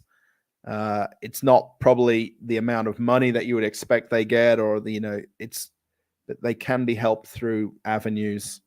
But there isn't, I mean, the winters just wouldn't be possible for the average homeless. I'm just talking generally. You know, they wouldn't be able to live through the winters. I mean, we have the coats, we have the jackets, the hats, the scarves, everything like that. I mean, even homeless people do as well. I mean, I'm not trying to be negative in this way, but even you'll see them at the train station when I go to or from Moscow. You'll see them in the train stations inside, you know, versus sitting outside even. Oh, Mark, how's it going? Love you, Russell. You're awesome. Thank you, Mark. Thank you very much for the kind words. That's very nice of you. I'm just looking what time we're at here. We got 61 likes. Thank you again for likes. And there's lots of people watching. Again, thank you if you're new to the channel. I might just click here because I did put a community post about that we're close to 10,000. I think we're still a long way off 10,000. 9711. So we put 9701. We've gained 10 subscribers since I posted about the fact that we're closing in on 10,000 subscribers. It would be very cool if I could reach that at some point. Just technically, as of exactly yesterday, I guess now it's today. No, 29th. Well, technically, no, sorry, today. As of today, technically, it's exactly 12 months since I started the channel. So if you go back and look at the original videos, they were exactly a year ago this week that I posted the first videos on the channel. So yeah, it's crazy kind of growth in 12 months. If anyone's even trying to do YouTube or has a channel already, you'll know how hard it is to gain subscribers. Good for you that you live in Russia. Oh, Denzel, how's it going? That you are good for you that you live in Russia, that you are suffering from the sanctions. You can no longer rely on you more Putin. I'm not sure how to read that. Sorry, Denzel. I'll say hello anyway. Again, where I see new names on the channel or in the chat, it's very nice. Yeah, I guess I'm living here. Me and my wife, we were married here. We did live in Australia last year and the year before for a year and a half, and then we moved back here to Russia exactly a year ago. It was just over a year ago because I started the channel within the week or two of me getting here. Literally, I started filming the first videos. So I'm still not 100% sure where the channel is heading in terms of the types of videos I want to make. You know, this is the problem where you get trending videos or topical videos. I don't want it to be too broad, you know. Spare parts and software will bring Russia down. Yeah, there's obviously a lot of software companies that have said that they're pulling out of Russia. You know, I mean, this whole brain drain that I keep hearing about, I mean, there isn't the amount of people leaving Russia like it's been talked about outside of Russia. I mean, there's still a lot of people here. I mean, the average Russian, I mean, okay, I'm going to put this very broadly, can't afford to just leave, you know what I mean? And leave whatever they have here, or if it's a house, or apartment, or whatever you've got, or wherever you're living, and just leave. You know, I mean, I've watched a couple of YouTubers, one that left Ukraine and is now in England. She actually originally went to Denmark. She came back, and now she's in England because it didn't work out in Denmark. Now it's kind of worked out in England, but you know, they came back to Ukraine. They then drove their car across. I think they would have to have driven to France, to Calais, and crossed the border into England that way. You know what I mean? It's not as simple as that for people just to leave. You know, it's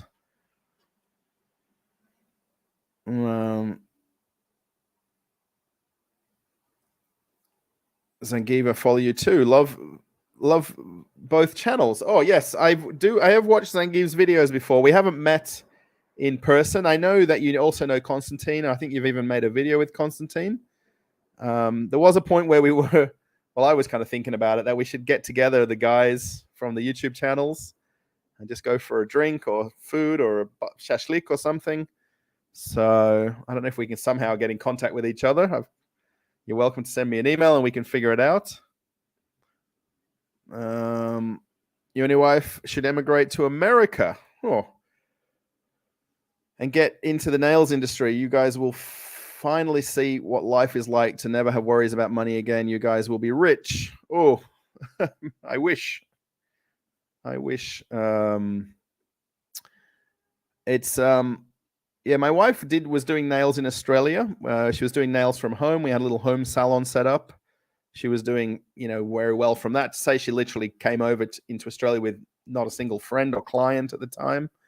She built up a nice rapport with people, and she was even visiting people's houses to do nails. I mean, I understand about this. She's got a friend or two, I think, that have got nail salons in America. Probably right now is difficult to get visas for her to get into America. It's possible, but it's not as possible as it sounds. I could probably easily work for the cruise line company in Florida that I was working for. You can still buy cigarettes from coin vending machines on random street corners in Germany. Yeah, I like I remember them from back in the day in Australia even. But now the price of cigarettes in Australia, so I don't smoke in my life, but the price of cigarettes is so crazy in Australia. Russia's GDP reduced by 3.7% since 2014. So I don't think that's a lot, is it? I don't know. It doesn't sound like a lot. The country might survive, but I hope all of us do too. I don't believe in sacrificing people for a greater aim. Yes. Yeah, this is the thing. There's a lot of people caught up in what's going on. I mean, far-reaching than just the two countries that are involved in this at the moment, right? I mean, if you want to call it just two countries versus a lot of countries and Russia, so, there's a lot of bad than good, I guess you could say. Oh, Jeff said he worked for the company that manufactured Shore Power Systems. That's interesting, Jeff. Yeah, I'm pretty sure Seattle was the one that I know was heavily talked about for the ships going to Alaska. I'm not sure about any of the other ones in Florida and things like that, if they've talked about it or introduced it. The ratio of male to female in Russia is rapidly declining. Thanks, Keith. I hope it's well, I'm married. I shouldn't talk about this. What? Don't tell me that. I think there's a lot more men than women, though, I think. Just a fun thing about cruise ships. There is probably 60% women that cruise and 40% men. So if you're ever looking for a positive ratio, if you're a man looking for a woman, go on a cruise. Going on the Carnival Mardi Gras next year. Wish you were there. Yes. I keep saying I'm working on it, and I'm sending emails, but it's not. I'm trying to get on the Carnival Celebration, not so much the Mardi Gras is another company that have the shops. So my company that I work for doesn't have the shops on Mardi Gras. It's another company, but on Celebration they will. It's nice to see you here. Thank you, Zangief. Been seeing a lot of you today. I guess, Scott, you've probably watched other channels. Is Zangief moonlighting on other channels, I guess? I'm not sure. How far inland of the US have you been? I've been not very far inland, to be very honest. Florida, I've been to Orlando, Tampa. I've flown in and out of Dallas. I've been to Houston, I guess, from Galveston.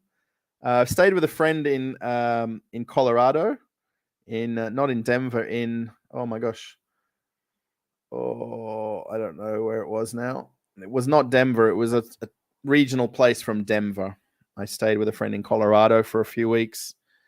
That's about it inland wise. I really have seen pretty much all the port cities, and I've seen them a lot. So where you do 6 months sailing out of one port, you see a lot of, like New York, you'd see a lot of Manhattan, you know what I mean? And the areas around Manhattan, because that's your day off basically, is every port that you get to home port. So Murmansk is near the Finland border. You are thinking of Vladivostok. Sorry, Christina. Sorry. Murmansk is near the Finnish border. Yeah, right. Vladivostok. I guess I'm thinking of Baikal and over that way. That's where I'm getting mixed up. They were also early. There was also early times whiskey. Yes. You think the US need to fix all the problems here at home, like poverty, homeless, drugs? Yeah. There's a long list in America, etc. Then help other countries. August El Toure. How's it going, by the way? Yeah, this is the thing that, working on cruise ships in America for so many years, nearly 20 years, America's got its finger in a lot of pies, if that makes sense. A lot of pies. And there is a lot of problems there's a lot of problems in Australia. I mean, I'm not going to question that, but there seems to be a lot of problems in America, more so than in other countries. Considering the wealth of the country, right, and the ability to be able to help the homeless and unemployed and things like that. And I completely agree. I don't want to say it rudely or negatively, but working on cruise ships, I guess I become very neutral, very Switzerland in everything, because I feel like I don't want to upset anybody, even though I guess words can upset people, because especially with the community of YouTube and you guys out there's people from every corner of the world, and everyone will have a view on something, right? And how you take it in and accept it and things like that. It's important to remember that companies like McDonald's, Starbucks, etc., left Russia because they were horrified that Russians. Okay, yeah, I mean. That I agree with Michael, totally. That, the effects of what was going on was a lot of the reason for a lot of companies to do what they've done. Let me just pull that down. Yeah. So I agree with what you're saying, Michael, completely. Yes. Next time she comes in the kitchen, say hello. Donkey, I will. I think she won't come back now. I think she's done a one-way trip. She'll be asleep by now. 9-10 o'clock is well and truly her go to sleep time, and she had this at the end of 3 days. Essentially, a lot of her nail work she does on weekends, so there's a lot more people that have time off on weekends, Mondays. So this Saturday, Sunday, Monday has been 3 straight days of clients. So she's been back to back to back 3 days in a row. Thank you, Nelly. Yes, I'm getting it right now. I always use an independent coffee shop and support local. Yeah, there is a lot of, especially in Moscow center, there's a lot of, I guess you could call them boutique coffee shops. I notice now, probably more so than 5 years or 7 or 8 years ago, 9 years ago when I first came here, there's a lot more chain coffee shops here, especially these fixed price ones, one price coffees that are trying to kind of just saturate Moscow, as in terms of Moscow, for instance, you know what I mean? Moscow and Moscow region is massive. I mean, 15, 18 million people. And if you can kind of saturate the market and get a hold of that market, I mean, the amount of people, the millions of people a day that use the metros, that come in to and from bus stations and train stations, and to try to get that little coffee outlet, you know what I mean, is a big deal, and, to try to capture that takeaway coffee market that 5 years ago wasn't in Russia. I mean, I'd say that honestly, 5-8 years ago, I don't remember seeing it like I do now. And then now there's a lot more fancier places in Moscow center, particularly, that are more, definitely independent coffee shops, but you're definitely paying Moscow center prices for coffee and cake in them.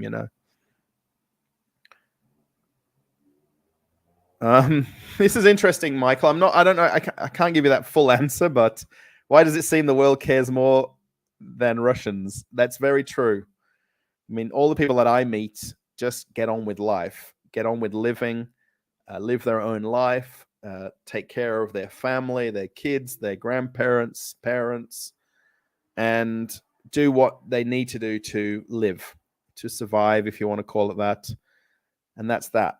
And obviously, if there's things that are against them, they find ways to get around that to keep living, and, I mean, there is schooling here, there is healthcare here, there is hospitals here, there is all of the services here that, are needed to everybody to live. And I guess that's a very, very, I mean, we could do an entire video talking about it. I guess I'd probably need Konstantin here to kind of answer this question, that there is so much more outside of the country talking about it than there is inside the country. And I completely agree. Coffee should be sanctioned. Yeah, I guess to a point, right? If, the fact that it's one of the few things that isn't made here. I mean, I'm not 100% sure that there isn't any manufacturing of coffee beans in the country. I think they have to be predominantly all imported. Constantine from Inside Russia did a video where he spotlighted a lack of potatoes and talking about how McDonald's replacements are lacking the overall quality. Have you noticed the same? Honestly, so I made 2 videos or 3 videos there. I think I've eaten there maybe once without making a video, or twice other times. From what I did when I went before it closed, McDonald's, and now, I think they're the same or slightly better. I mean, the burgers that I choose, this Grand Deluxe Grand, I'm perfectly enjoy the burger. I mean, I do like going to burger places. I mean, I'm not a burger snob, but in terms of a burger and something to hold and eat, I mean, it's enjoyable. It tastes good. The ingredients taste fresh, if you want to call it that. The one that I filmed at the shopping center, I mean, I enjoyed sitting there having it. I mean, it's obviously harder kind of to film and talk and eat at the same time, but I can definitely walk away and say I liked it. I mean, I guess it's really down to, how much you went to takeaway places before. I mean, the absolute average, in the town where I live here, there is 1 KFC, and they just opened a Burger King in the last year since the shopping center opened. They extended the shopping center and added it. So there isn't any takeaway places here. There is a couple of local pizza places that don't do that great a pizza, really, to be honest. Dodo Pizza they have is quite nice, but the other ones are not. There's nowhere else here. There's only 1 restaurant, or 2 if you count the sports center that's got a little cafe in there. So the absolute average person in my town all buys food and cooks it at home. And they don't have that reliance. I mean, there is home delivery food here. There is Delivery Club, Yandex Food and things like that, but it's not really the extent of it is in America, in Canada, in Australia, in England, New Zealand. I don't know, all the countries that I know don't rely on that at all.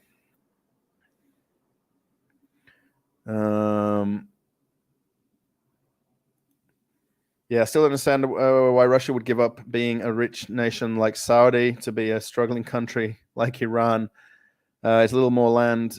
Yeah, look, I wouldn't say they're going to get to Iran's situation. No possibly chance of that. I mean, you can talk about Cuba from American side of things. No chance of that at all. I mean, there's far too much wealth in the entire country. I mean, again, I'm in Moscow region. I'm not out 1,000 kilometers east of here. You know what I mean?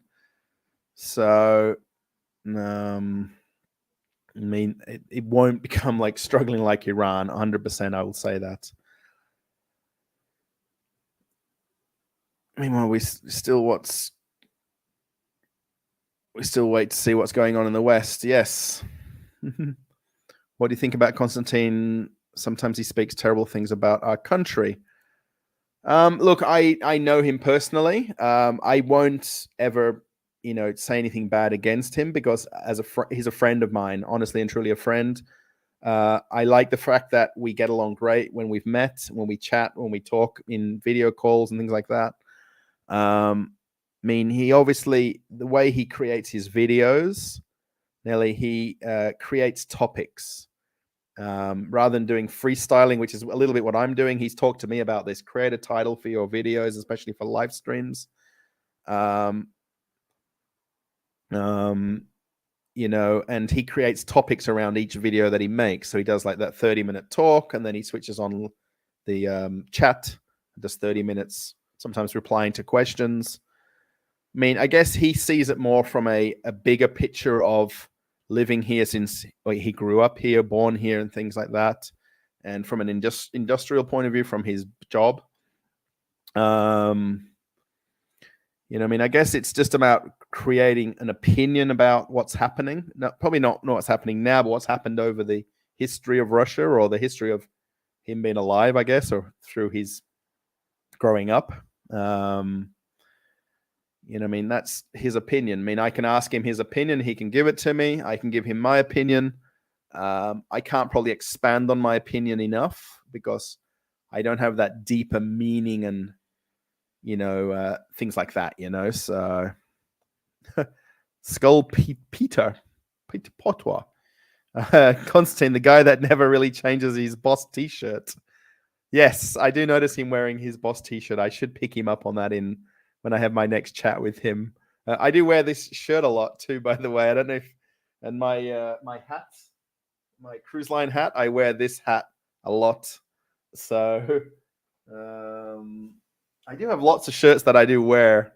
I'm probably putting a little bit of weight on here from eating food a lot at home here, that I'm growing out of a couple of my shirts. So that's interesting you mentioned that. Yeah, that's so embarrassing for Russia to have to import Iranian produced cars. I'm embarrassed for mighty Russia if that happens and they import cars from Iran. I mean, look, at the end of the day, they were producing all of the other brands' cars in Russia. So there's a lot of car manufacturers. I mean, not all of them have left Russia or walked away, but because they invested, I'm going to say hundreds of millions, if not billions of dollars inside Russia to produce the cars in Russia. And some of the car manufacturers even export the cars out of Russia. It's just another brand. There's a ton of Chinese car manufacturers here, or Chinese branded cars here. Especially when you look around, you know what I mean? You do see them. Especially where you used to, in Australia, we used to seeing 5 or 6 brands of cars. I mean, here you see 20 brands of cars, so. Russia is just a country and their ego is not inflated. Yeah, that's true. In the current environment, even Iran produced machinery is okay, right?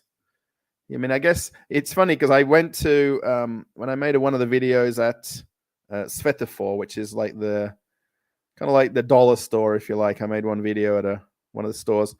And I noticed on, where you see all the boxes normally at a cheap dollar store, it's all made in China. And that's the whole store. And when I started looking at the place I went to here, Svetofor, I'm like, made in Indonesia, made in Thailand, made in Vietnam, made in Iran. And I was kind of shocked that there was so little of made in China that's all I think about in my head. Because that's all I'd be used to from, living and working in America, living in Australia. So, I found you because I searched YouTube for Russian sanctions or sanctions for Russian stores. So keep making videos from malls, stores, show us stores in your apartment building. Yes, I kind of did a little bit of a walk around. There's the video I made. Oh, someone just went flying down the road. I did make a couple of different videos of the stores where I live. I didn't want to go to a little local supermarket up the road to Dixie. I made a nice friendship with the guy that runs the store there, so he's kind of happy for me to walk around and film in the shop. So yeah, I should get back there and go and make a video. Last time I went there, he wasn't there. I actually had to go down and do some pick up some things my wife ordered online. And I popped in for a drink and he wasn't there, so I didn't make the video when I was there. It was like last week. iPhone Ola. If you can't get an iPhone, can you get the iPhone Ola? Not quite. No, the Fantola.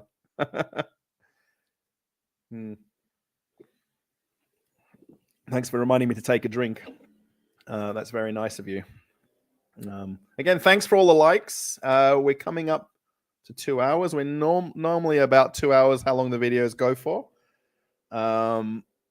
Again, thanks for the super chats. Whoever put a super chat in the channel, that's very nice of you. Again, it's goes a long way towards running the channel and making it successful.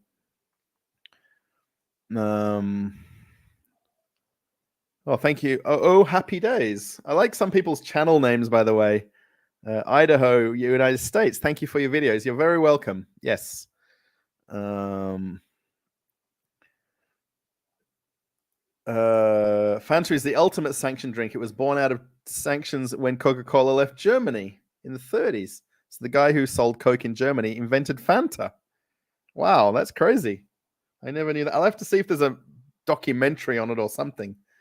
Now every time I see something, I'm going to take a drink. Yeah, that's crazy. Thank you for that part. I didn't know that. What is the crime rate in Moscow? You can walk through the city at midnight and nothing will happen. Yes. I don't know the crime rates. Of course, in the news that I read here, talking about Yandex News before, you do see things happening. I don't think there's nearly the percentage of things happening versus other countries, and even in Australia, I'm going to say America and England and things like that. There isn't the percentages of crime here. The city in Moscow has got too much CCTV. I mean, it's literally everywhere. So they've got camera footage of anything and everything. They even say that there is facial recognition on all the cameras. I don't know about all of them, but there's definitely an element of if something happens, they're going to know about it very quickly and they're going to be able to trace it back to things quickly. I mean, absolutely, you could walk around anywhere. I could walk around my town here. I feel very safe to do that. I mean, to a point in Australia, I didn't. I've got no worries catching. I've got no worries catching a late train here or a late bus. I know that there's other people on the bus, and I don't have to worry that it's just yobbos and hooligans and drunks and things like that in the buses or the trains. It's very civilized here. And I'll say that truthfully. It's very civilized. And I've got no worries, going somewhere late and coming home late. I mean, my wife would occasionally catch a taxi home from somewhere if she goes out late. She doesn't actually want to catch a bus or train home. That's fair enough. And she'll just catch a taxi. They're very cheap to catch taxis here. So other than starving the third world, what would be the trump cards be? Is that like one of those like I've got to figure out the meaning of the question. What would the trump card be? I guess it's not Donald Trump related. Won't even talk about him today, I don't think. Starving the unfriendly. Okay, that would be considered unfriendly. Yeah. Coke is better than Pepsi anyway. Yeah, I've never was a Pepsi drinker. I've occasionally had Miranda here, which is I guess the orange Fanta, I guess, of Pepsi. But I'd only generally buy it if it was on special. That's all. I never really liked it. It was too sweet and sugary, the Miranda. Yeah, both full of sugar, right. Why we don't see any homeless people in Russia, is there any? There is, I mean, honestly, mate, you'll see them. I notice them when I look around. I mean, when I walk around anywhere in Moscow and Moscow center, I look at everything. I'm like, literally, my wife hates it because I'm just looking at everything and checking and looking and I notice things. I'm not sure where that's come from. I guess maybe from working in shopping centers that you kind of have your eyes everywhere. Working in supermarkets and things like that. I mean, there is homeless. I mean, I don't think it's nearly the percentages of other countries. I'll say that again. It's not as bad as what it's ever made out to be in other places. NC here. Thanks for your live streams. Pepsi fan here. I was born in the Carolinas. Oh, nice. Coach K. I've cruised out of Charleston, South Carolina. Where we used to dock in Charleston, there was a very nice supermarket, really close walking distance from the cruise terminal. And I don't remember the name of it, but it was very nice. We used to go for a walk there, get a nice sandwich, do some supermarket shopping, bring some snacks back to the ship. Russia needs its aviation to survive. They are already cannibalizing good aircrafts. Yeah, I've read this. I don't know if that's really what they're explaining and it's happening. I mean, I live very close to Vnukovo Airport here, which is the third airport in Moscow. Probably today, I guess the weather or the winds change. I've not heard too many flight arrivals. We're right in the turning path that comes to the runway of Vnukovo, which is quite a few Ks down the road. But You see planes passing when it's the normal weather. I guess now that the weather's just changed the last day or two, heading out of summer now, maybe the wind or the weather directions change. You know how they land this way or that way, I guess, at the airport. But I mean, literally every half an hour, there's a plane landing at the airport here. So there's definitely planes coming in and out. Yeah, I love Constantine. He doesn't sugarcoat anything, right? Yeah, he's very topical about what he talks about, and I like that part of his videos, that he has a message and about one topic, and like you say, he doesn't sugarcoat it. He explains it how it is from what he understands and knows. Well, on our UK TV, yeah. At the end of September, we'll start seeing the advert for the Coca-Cola trucks coming for Christmas. Yes. Ronda price is 39. We're going back to the 90s. It's only a matter of time. You're going back to the 80s. Sorry, 80s. I guess we're going back to the 90s. I honestly, in the 6 months that I've from this events, I guess, I don't see that happening in the next year or two. There'd have to be an incredible shift in industries for everything to go back to the 80s or the 90s tomorrow, you know what I mean? Or it would be literally years to see that kind of flow on effect. That's my opinion. They should have converted my heart attacks to Terramox, much healthier. Yeah, I'd say Terramox probably just didn't have the ability to take them over. And the fact that in every shopping center they're already there, so they wouldn't have any sense in buying out the shell of the McDonald's business, because they wouldn't be able to create more business, because if McDonald's in every shopping center or wherever it is, shopping center, and then Terramox already in every shopping center, them buying it out just wouldn't make any sense for a lot of the Russian fast food companies to do that, to take it over. I mean, you've got to have a very similar product to make that work, you know. So I'm not too sure about the GMOs. I guess you're talking about genetically modified something or other. How do you make a living in Russia? For now, basically, it's from YouTube. So where people do super chats, the ad revenue from people watching the videos. Obviously, if you're not aware, once you hit 1,000 subscribers, you can get your channel monetized, and through ad revenue and people watching the videos, I earn money from YouTube. I mean, is it enough? No. Could I earn more? Yes.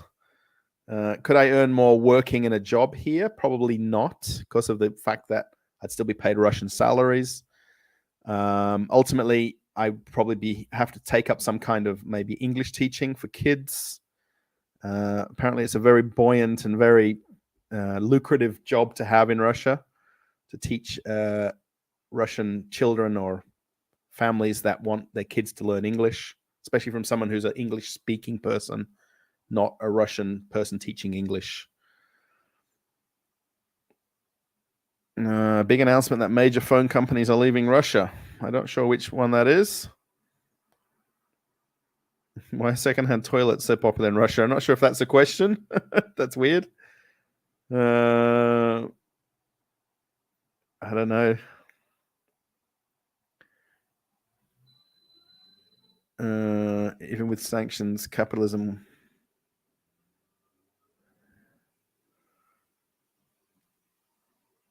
Hence, you get replacements for McDonald's, right? Yes, Mark. It's true. I mean, literally. I mean, I'll talk about it from this Fantola and this Chernogolovka point of view. I mean, for these guys, I mean, look, it's obviously a lot of luck that's gone into the fact that now that, you know, I wouldn't say Pepsi is probably the second brand in Russia. It's probably far and away not. But, I mean, in terms of Chernogolovka's number one competitor leaving the market, I mean, that's great news in terms of Russian businesses, for them to fill that void. I mean, I totally agree with that. I mean, you know, is it luck that the Black Star Burger guy Timati managed to, him and the business partners, it was kind of a consortium that kind of bought them out, bought 120 Starbucks locations. I mean, you've still got to have that money behind you to do that. I mean, Chernogolovka announcing they're going to increase production and make a new factory. I mean, that's a good thing for them, right? I mean, yeah. Couldn't care less about Walt Disney. Now McDonald's would break my heart. Yeah, what if Walt Disney left Florida? But if McDonald's left, it would break your heart. Yeah, that's the thing, right? That's that brand loyalty coming back.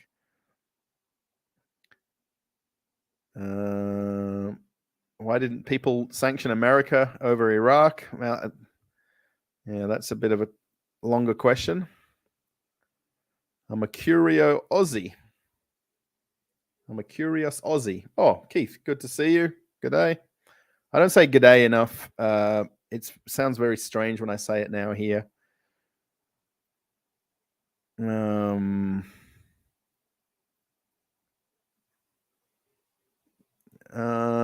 Moscow and St. Pete have much more women than men.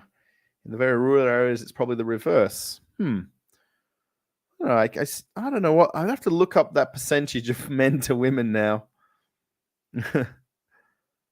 Don't get into a relationship with another ship's crew when you're working on a cruise ship. Between the long hours and the required time spent with your sweetheart, you will not get enough sleep. I guess that's true.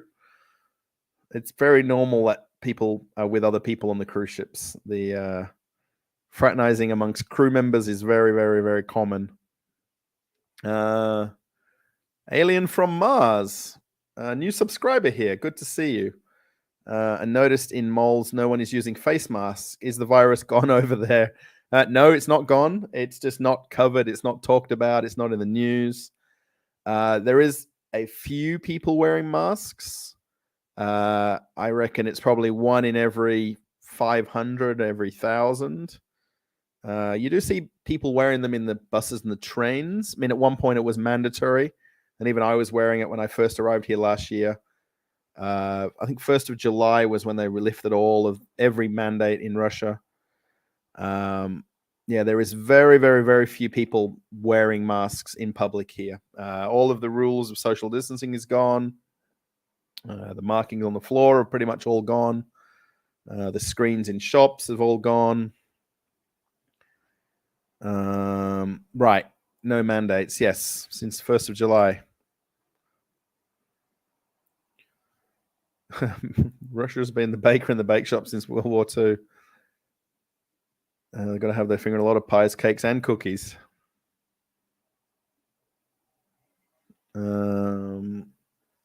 Russell, you need to be able to have opinions and be willing to hurt some feelings in order to be able to think. Double think or double wink. Double think. Yes. Incognito. Yeah, that's my problem, I think. And my wife has mentioned that as well, that I should be more one-sided about things and choose sides or make opinions. I guess I've never done that over things. I've always just been neutral. I guess talking about this Switzerland thing, there isn't a lot of things that bother me or worry me or I think about. I mean, look, back in February, we had a very long discussion, my wife and I, quite a few times. I mean, we've not had it recently about leaving and going back to Australia and, how easy is it for us to do that right this second. I mean, it's slowly a little bit harder every day because we've got, a life here.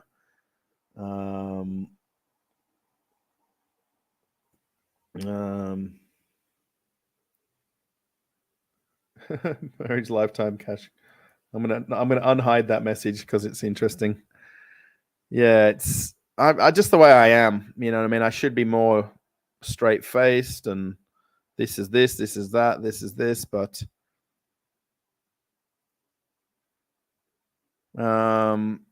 yeah, do you have a plan to learn language? I know a guy who lives 10 years in my country and he barely knows a few words. I mean, I'm trying to learn more. I don't have a plan. I should. It's horrible that I don't. I should have more of a plan to learn more Russian. I'm sort of picking up more words now than I ever did before, so that's a good thing. Hello from Minnesota. I look forward to living in Moscow later this year. Oh, Nikita, nice. That'll be interesting for you to come over here and get into the hustle and bustle of Moscow. And, it is quite a different place closer to the center than it is out here in the suburbs where I am here. I mean, I'm about 40 kilometers from Moscow. It's, more than enough away from Moscow that you don't feel that you're in a city. You know what I mean? We're definitely in a town here where I live. It looks like he'll be reading messages till tomorrow morning. I'm going faster. Sorry. Anything would be better than McDonald's? Cruise industry, 121 females for 100 men. True in the stereotype of cruising attracting silver travelers. 3/4 will be aged between 50 and 80. That's true. It's definitely 60-40 men to women to men. I would say that.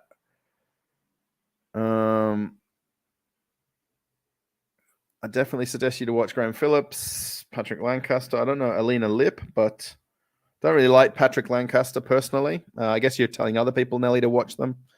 Graham Phillips, I kind of like in terms of his personality.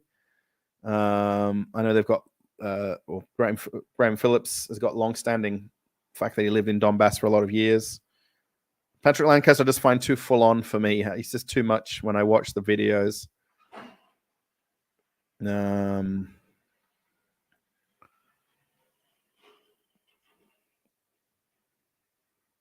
inside Russia, panders to the Western audience. Western viewers want to believe Russia is suffering. They watch videos that support that false narrative. Feral human. It's a bit of a tough name to read out.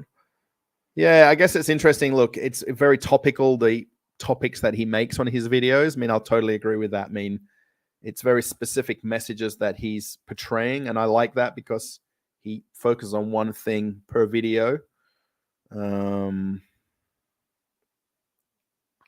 Hello from Canada. How's it going? You guys all know how to spell Canada, right? Tiamat's going to be very upset. So every time I say a letter, you guys in your head have got to say the word A. Okay? So if you're not from Canada, you won't get this joke that much, but Canadians do. So every time I say a letter of the alphabet, you say A afterwards. C, N, D, and then I think you should have said A at the end. And that's how you spell Canada.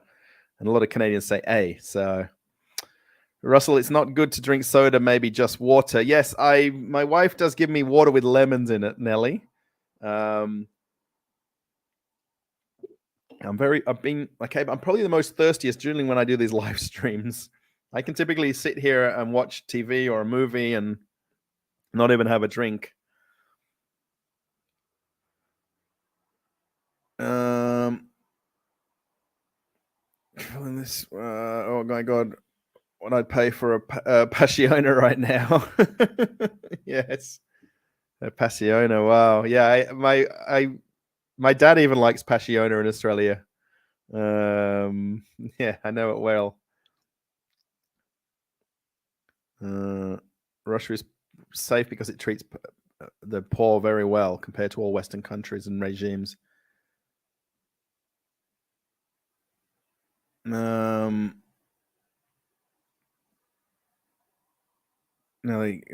Russian.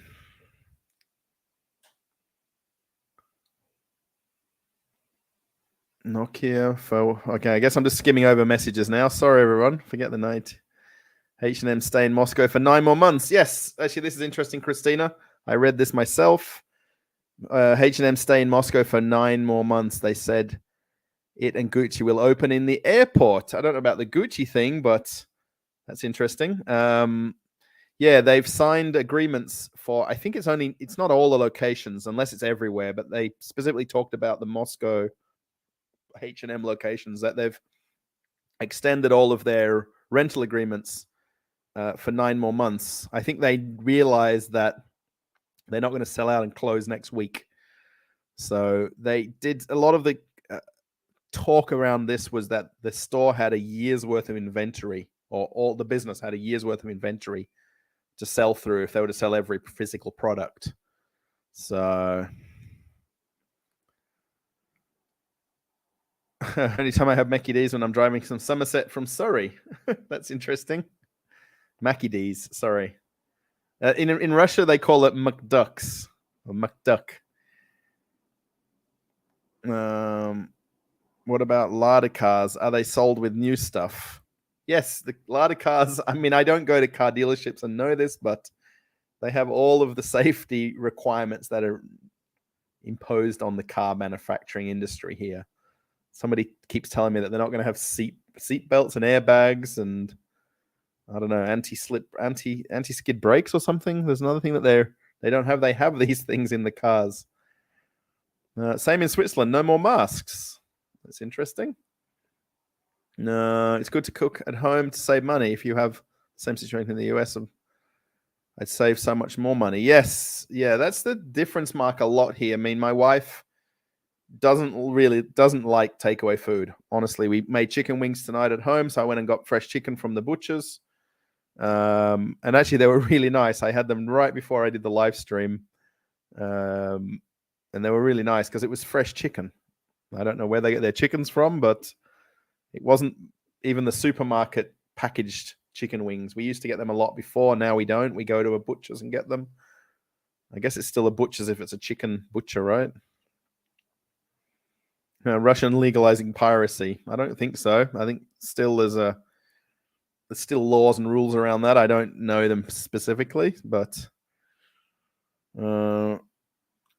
Russian women flock to Moscow. This is what I was going to read. And St. Pete claiming that the reason is better job opportunities, but it's really to snag themselves a rich man.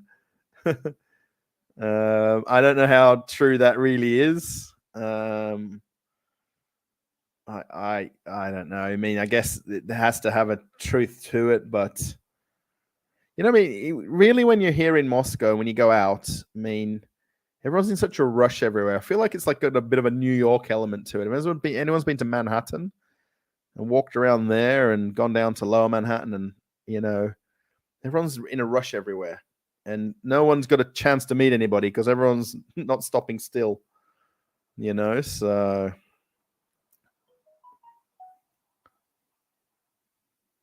Travel sickness. I still have £5 from a Carnival cruise from 26 that I still have to lose. Go on a diet. Then Marks. I think I'm almost caught up. Look at this. Everyone's chatting to each other here. We have AA cover. Does the average American know foreign languages? I don't think so. I don't think any that I know. I mean, the only people that I know that say no languages are people that are maybe in Florida because of the Hispanic element, in Texas, California. I would say there's the percentage of people that know multiple languages have to be very, very tiny. Whereas here in Russia, I mean, you'll be surprised when you meet people that, you know, I don't speak Russian, and they'll say, "Oh, do you speak German? Do you know French? Do you know Italian?" And I'm like, and especially a lot of Russians know German. I'm quite surprised how many Russians know multiple languages.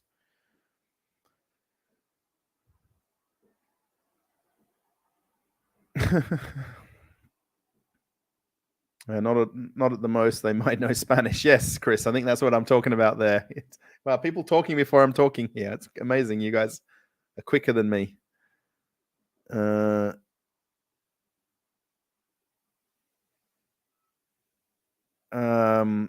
we go. It's hard to stand up to the truth if you are busy trying to attract an audience, and the more viewers you attract, the more money you make. YouTube as well is a perfect propagandizing platform. Wow. I think media generally is to blame for a lot of that, especially now. I mean, there's a lot of things back and forward, and this side, that side, he said, she said. There's definitely a lot of news not covered in the news that's happening. You know, I don't watch any Russian television here. I don't put the Russian TV channels on here. Pretty much everything that I get news is either from YouTube or from news websites, Telegram. I get a lot of news from Telegram.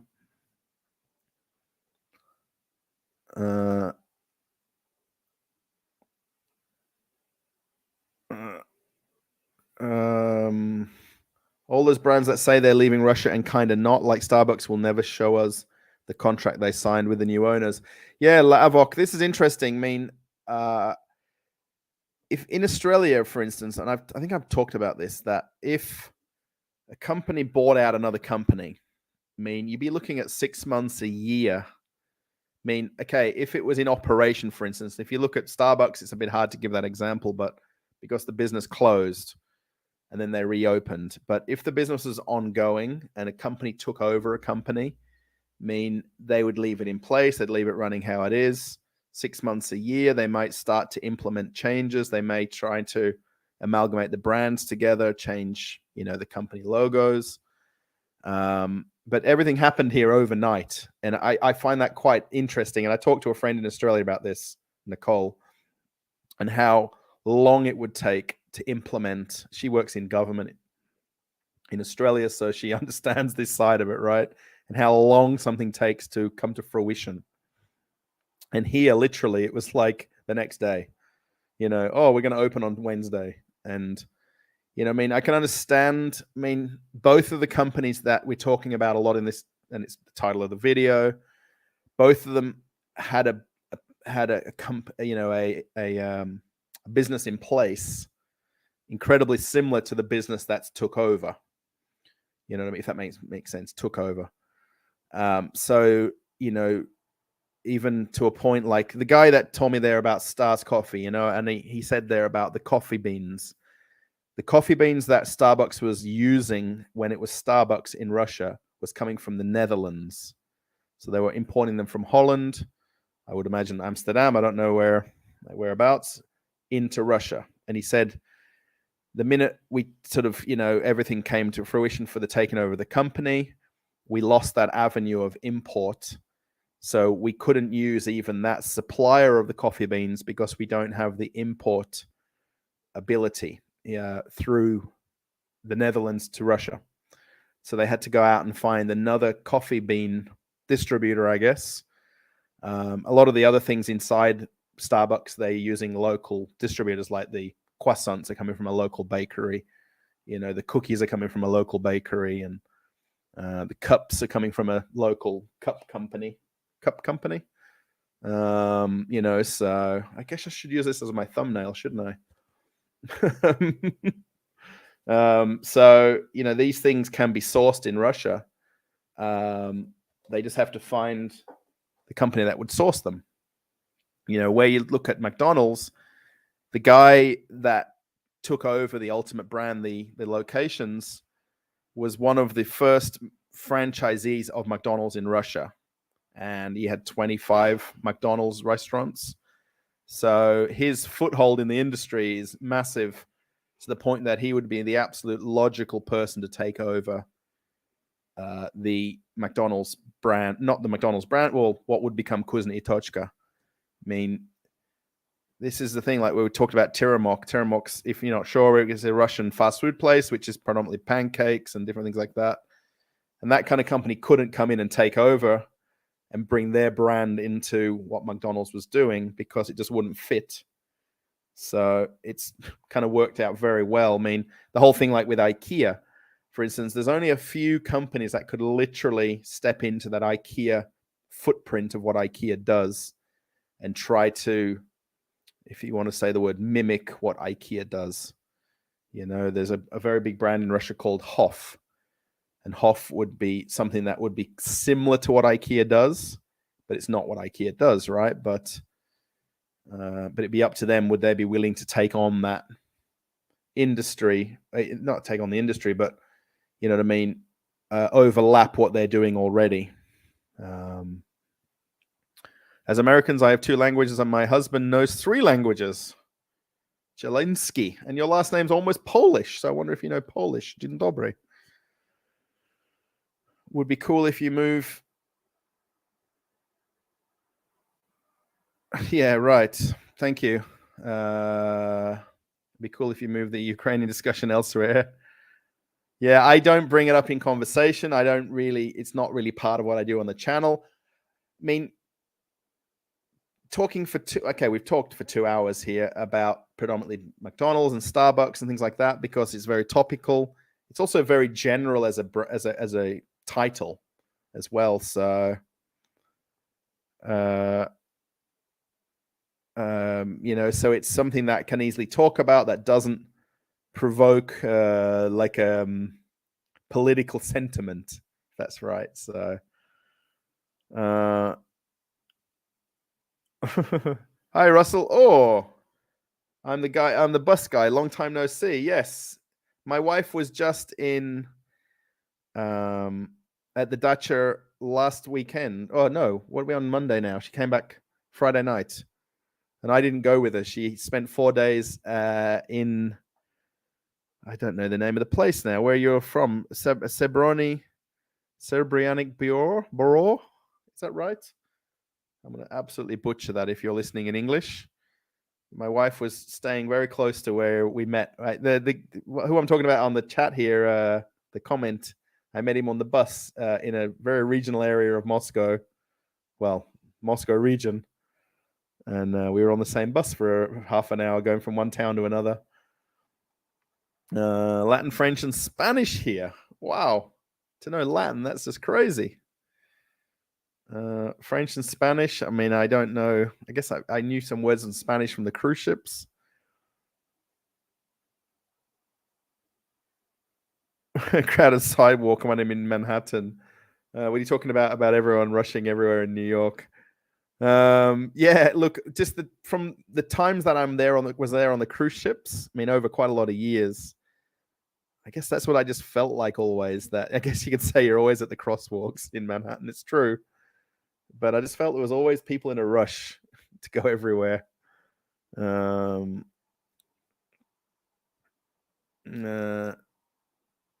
have learned mostly only the German or English at school. We here learn mostly English or German at school. Nowadays it's mostly English. I learned both though. We had to decide if the second language would be French, German, or Spanish. Yes. So back in Australia, that was my options when I did. Actually, it was Italian. Sorry, Italian, German, or French. We didn't have Spanish.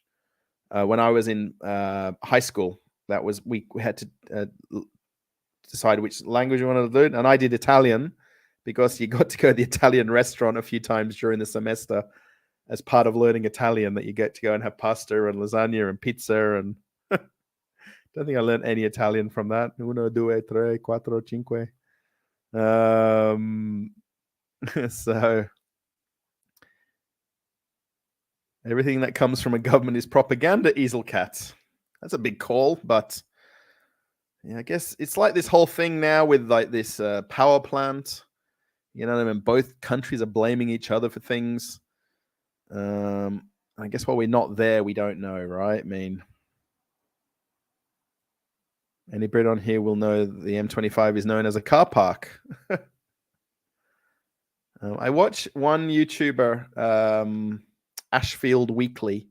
It's a guy that does the YouTube channel about a haulage company. He transports skip bins and waste and materials, and he does house construction and remodeling.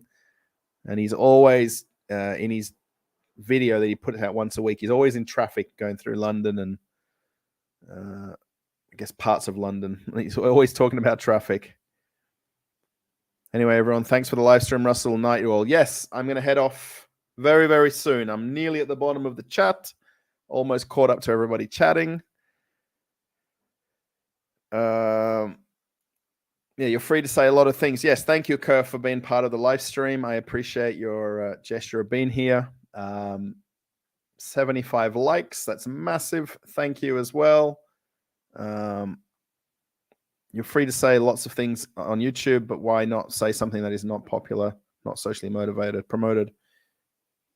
This is how okay, yeah. So thanks for listening to my comments. Yes, no worries. I mean, look, I honestly go through them. I've skipped a few that are just not part of what I'm talking about here. So Soft on crime in the US. In the name of semantic racism, the result is encouraging more crime. Yeah, that's a tough situation in America with your gun controls, or is there such a thing to say as lack of gun controls? The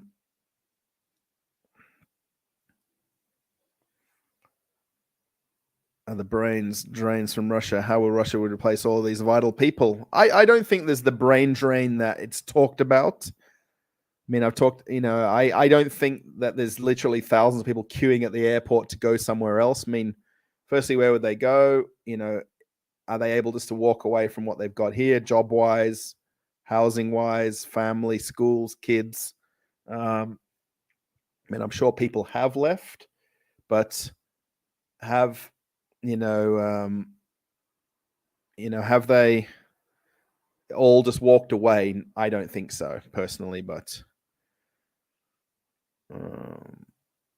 this has been fun. Get some real Coca-Cola, Russell. Thank you, Dark Brother. Thanks, and see you next time. Yes, I'll use my super chat to get some real Coca-Cola, not Fantola.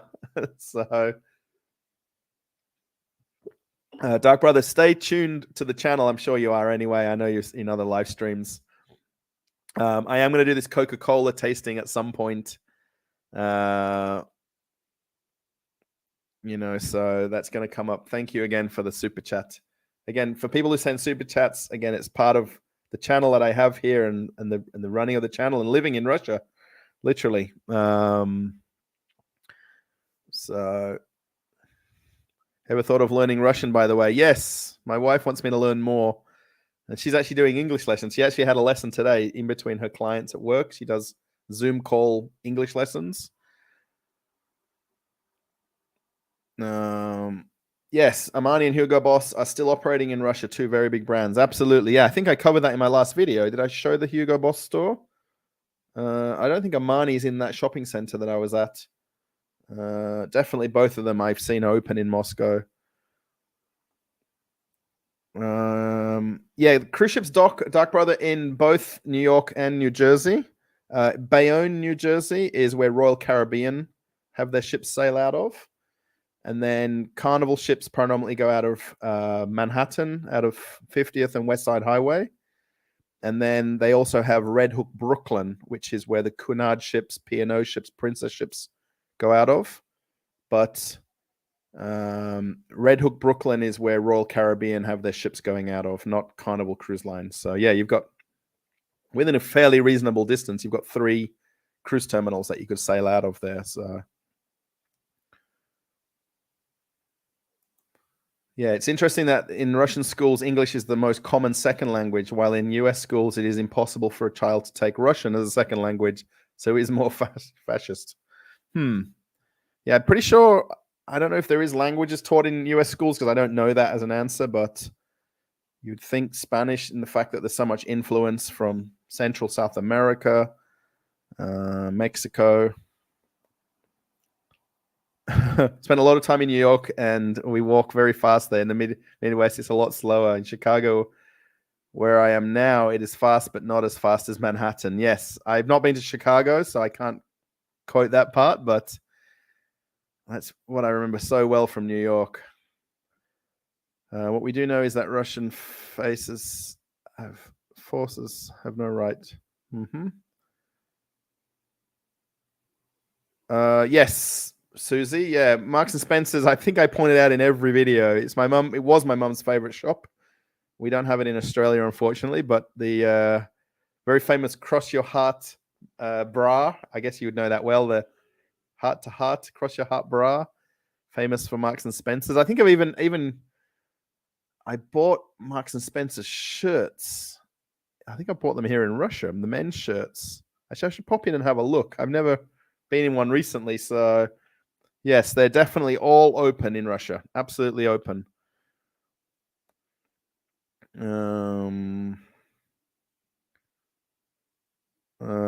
It's just the people, not the guns. I'm not sure that answer. Many of them leave as soon as they finish university. Oh, thank you, School Piotr, subscribe to support your 10K goal. Yes, I guess I should say it's a million people goal, 100,000. But 10,000 would be a very milestone. Actually,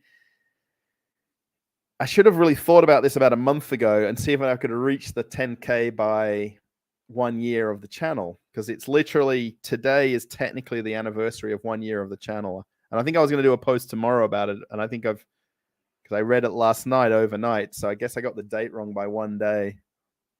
Oh, Constantine is live. Oh, yes. I think is it 11 o'clock? Yes. You guys are all going to probably jump over to listen to Constantine. And Coke's an unhealthy drink. Yeah, I guess that's the one thing in Russia, that there's a lot of healthy, anti-healthy sentiment towards a lot of these, I guess, artificial products, if you want to call it that. I mean, have a look at the ingredients here. There's a lot of ingredients in this product, so... Have I been in Moscow for Goda shopping center? It's wonderful there. I don't know it. I'll have to look that up. Let me just copy and paste that out over here so I know which. Sorry, I'm just going to pull up Google Maps. Look up Goda, because I might have been there and just didn't know that was the name of the place. Where's my pasting? There it is. Kutuzovskaya Avenue. High-end mall with luxury brands. Oh, look at this place. Have I been there? I don't think I've been there. I know Park Pobede, though. I know where. Oh, it's the other end of Park Pobede.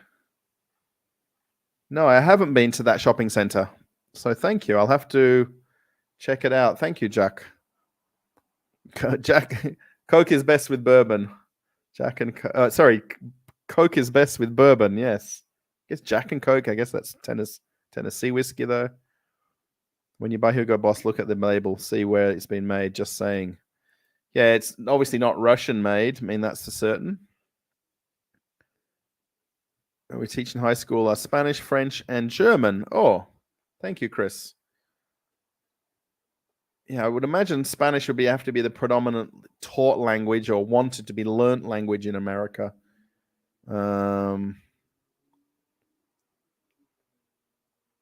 Smash that like button. Thank you, Leo. Yes, I'm going to wind up the live stream very, very, very soon. I think we've just about overstayed our welcome. I have anyway. So you guys, thank you for being so patiently with me for the live stream.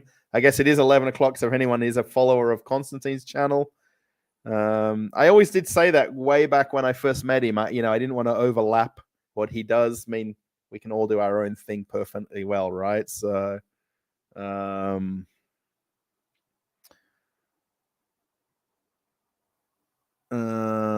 as a Russian, the only brand I really miss is Zara and Pull & Bear. Even though in the last couple of years I switched to other brands, and I still use to frequent Zara and Pull & Bear. Yeah, I guess they've not announced anything. Is it a Spanish company, isn't it? Zara. There's a Spanish guy that owns it, I think. I don't think have they announced anything? I don't believe they have that, what their plan is or what their future plan is for the company and the brand and things like that. Even the bathrooms are amazing. Oh, thank you. Yeah. I won't talk anymore. I was going to mention something about me going to the bathroom at the mall yesterday, but I won't. That's kind of neat that they've got fancy bathrooms. Yeah, luxury shopping mall, though. I know the area and where it is totally. I just didn't know about it. So I think I might have passed there on the bus when I went from Universitet to another area on the bus. And I think I might have gone past and looked at it out the window and wondered about it.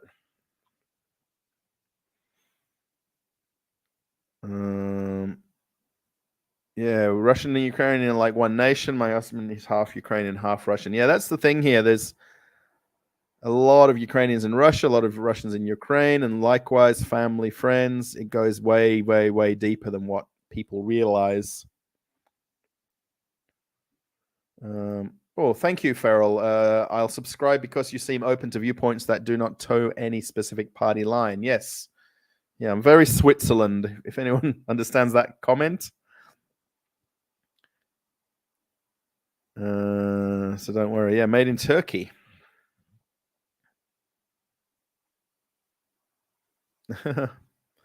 Mall bathrooms are always an adventure.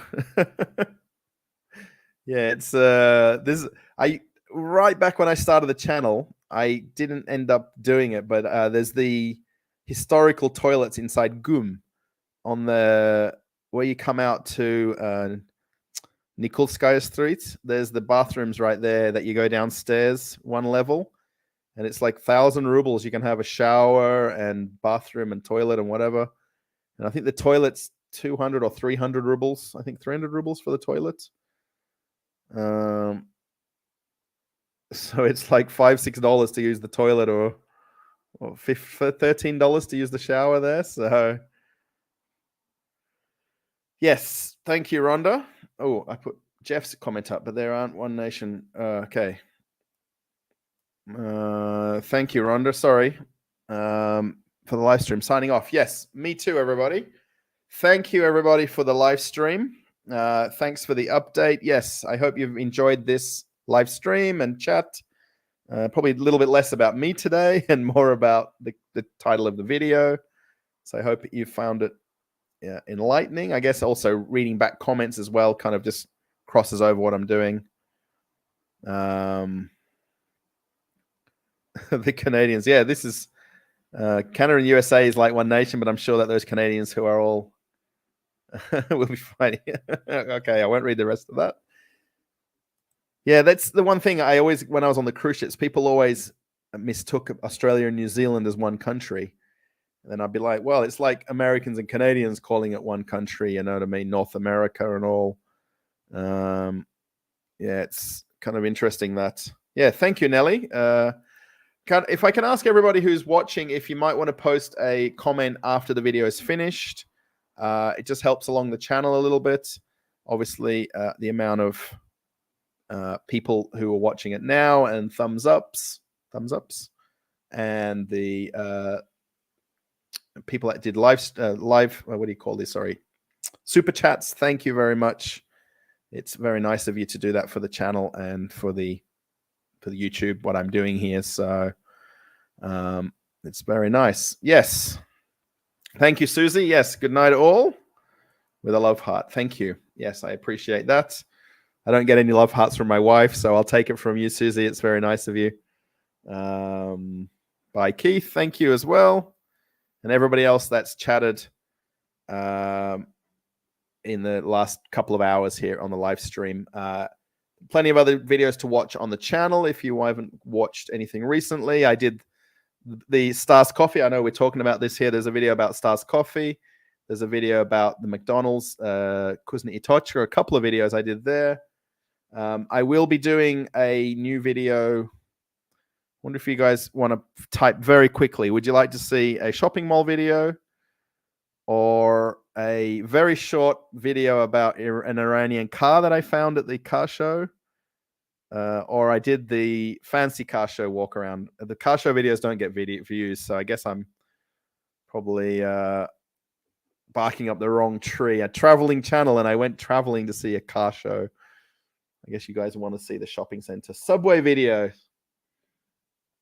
Yeah, the subway videos, it's very tough in the subways in Moscow. Officially, you can't film in the subway, in the metro system, officially. But you can obviously hold your camera, you can look at things and just look like you're a tourist.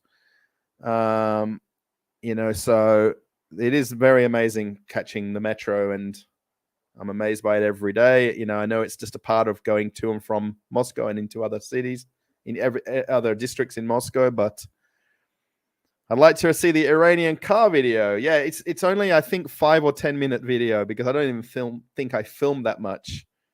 Probably just looks like another car. Yes. Jeff, very true. Yeah, it looks kind of like a basic Lada or a Renault or a very simple Toyota Corolla hatchback. I guess you could call it that. I don't know about Oliver. Please, a lot of video from Togliatti with their latest technology development that could be fun. I don't know about that part. I do want to go to the car dealerships. I need to either just get on the bus and go to a couple. There's a few up the road from me.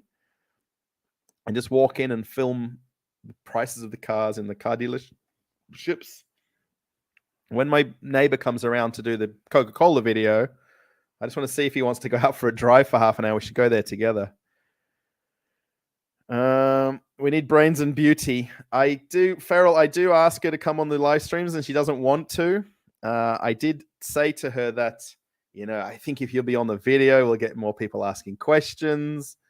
More people might give you super chats so you can go to, go shopping, buy new, whatever you want, new t-shirt or something.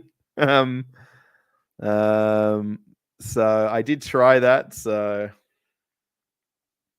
yeah, she's camera shy. That's okay. Completely. Yes. Yeah. And I did talk to her about it 2 days ago. About being on the videos, and she still doesn't want to. I have to try to talk her into it. Now I've got the wireless microphones. We can both wear a wireless mic. Oh, my collar's. Don't tell me the whole video my collar's been funny. How's it? Yeah, so we could both have a microphone and talk now, not using just this central microphone. So anything you'll watch. Thank you, Susie. That's very nice of you that you'll watch all the videos. You can film in the subway. A permission is only required to shoot movies. Yeah, it's very, very... I've read that about the permission part. I guess it's the complexity of your camera. I know when I've done shopping center ones and they pulled me up, I'm just showing them that it's my cell phone, right? It's my Samsung phone. And they, okay. Vlogger. But because it's not a professional camera, it doesn't look as technical. So Keith, videos are the poorest of the poor. Yeah, it's very tough because I don't speak the language to make that kind of video. This Vasi in the Hay that someone mentioned, was that you or someone else mentioned it earlier? It might be worth looking that channel up. I would love to get in contact with him, whoever he is or wherever he is in Moscow. Vasi in the Hay. I know it sounds very weird wording, but if you can just type it out how you say it in your head and look a couple of his videos up, you'll get a bit of an insight into that kind of part of Russia.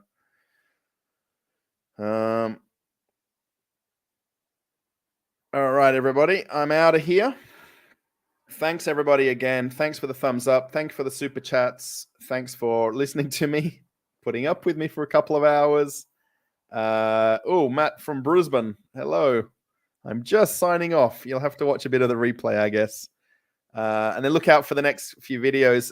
Someone just said about you should ask Constantine for a shout out. Yes, we have this agreement. And he asked me, did I want to shout out at 9,000 subscribers or 10,000? So probably when I'm about 9,900 and something, I'm going to ask him for him to do the shout out for me. So maybe someone's watching him and he can type it in the chat. He might mention my name, but he did say he'd do one right at 10,000. So I guess I'll just wait for then. Do a video of the local swim location before summer is over. People wants to see bikinis. I was wanting to go to the one of the rivers and do. I really just want to go there and have a swim. I don't want to really make a video about it because I'm going to take my bag and then I've got to take my towel and stuff like that. So, do I have a Telegram channel? Yes. I think the link's in the description. There's a group channel that I created.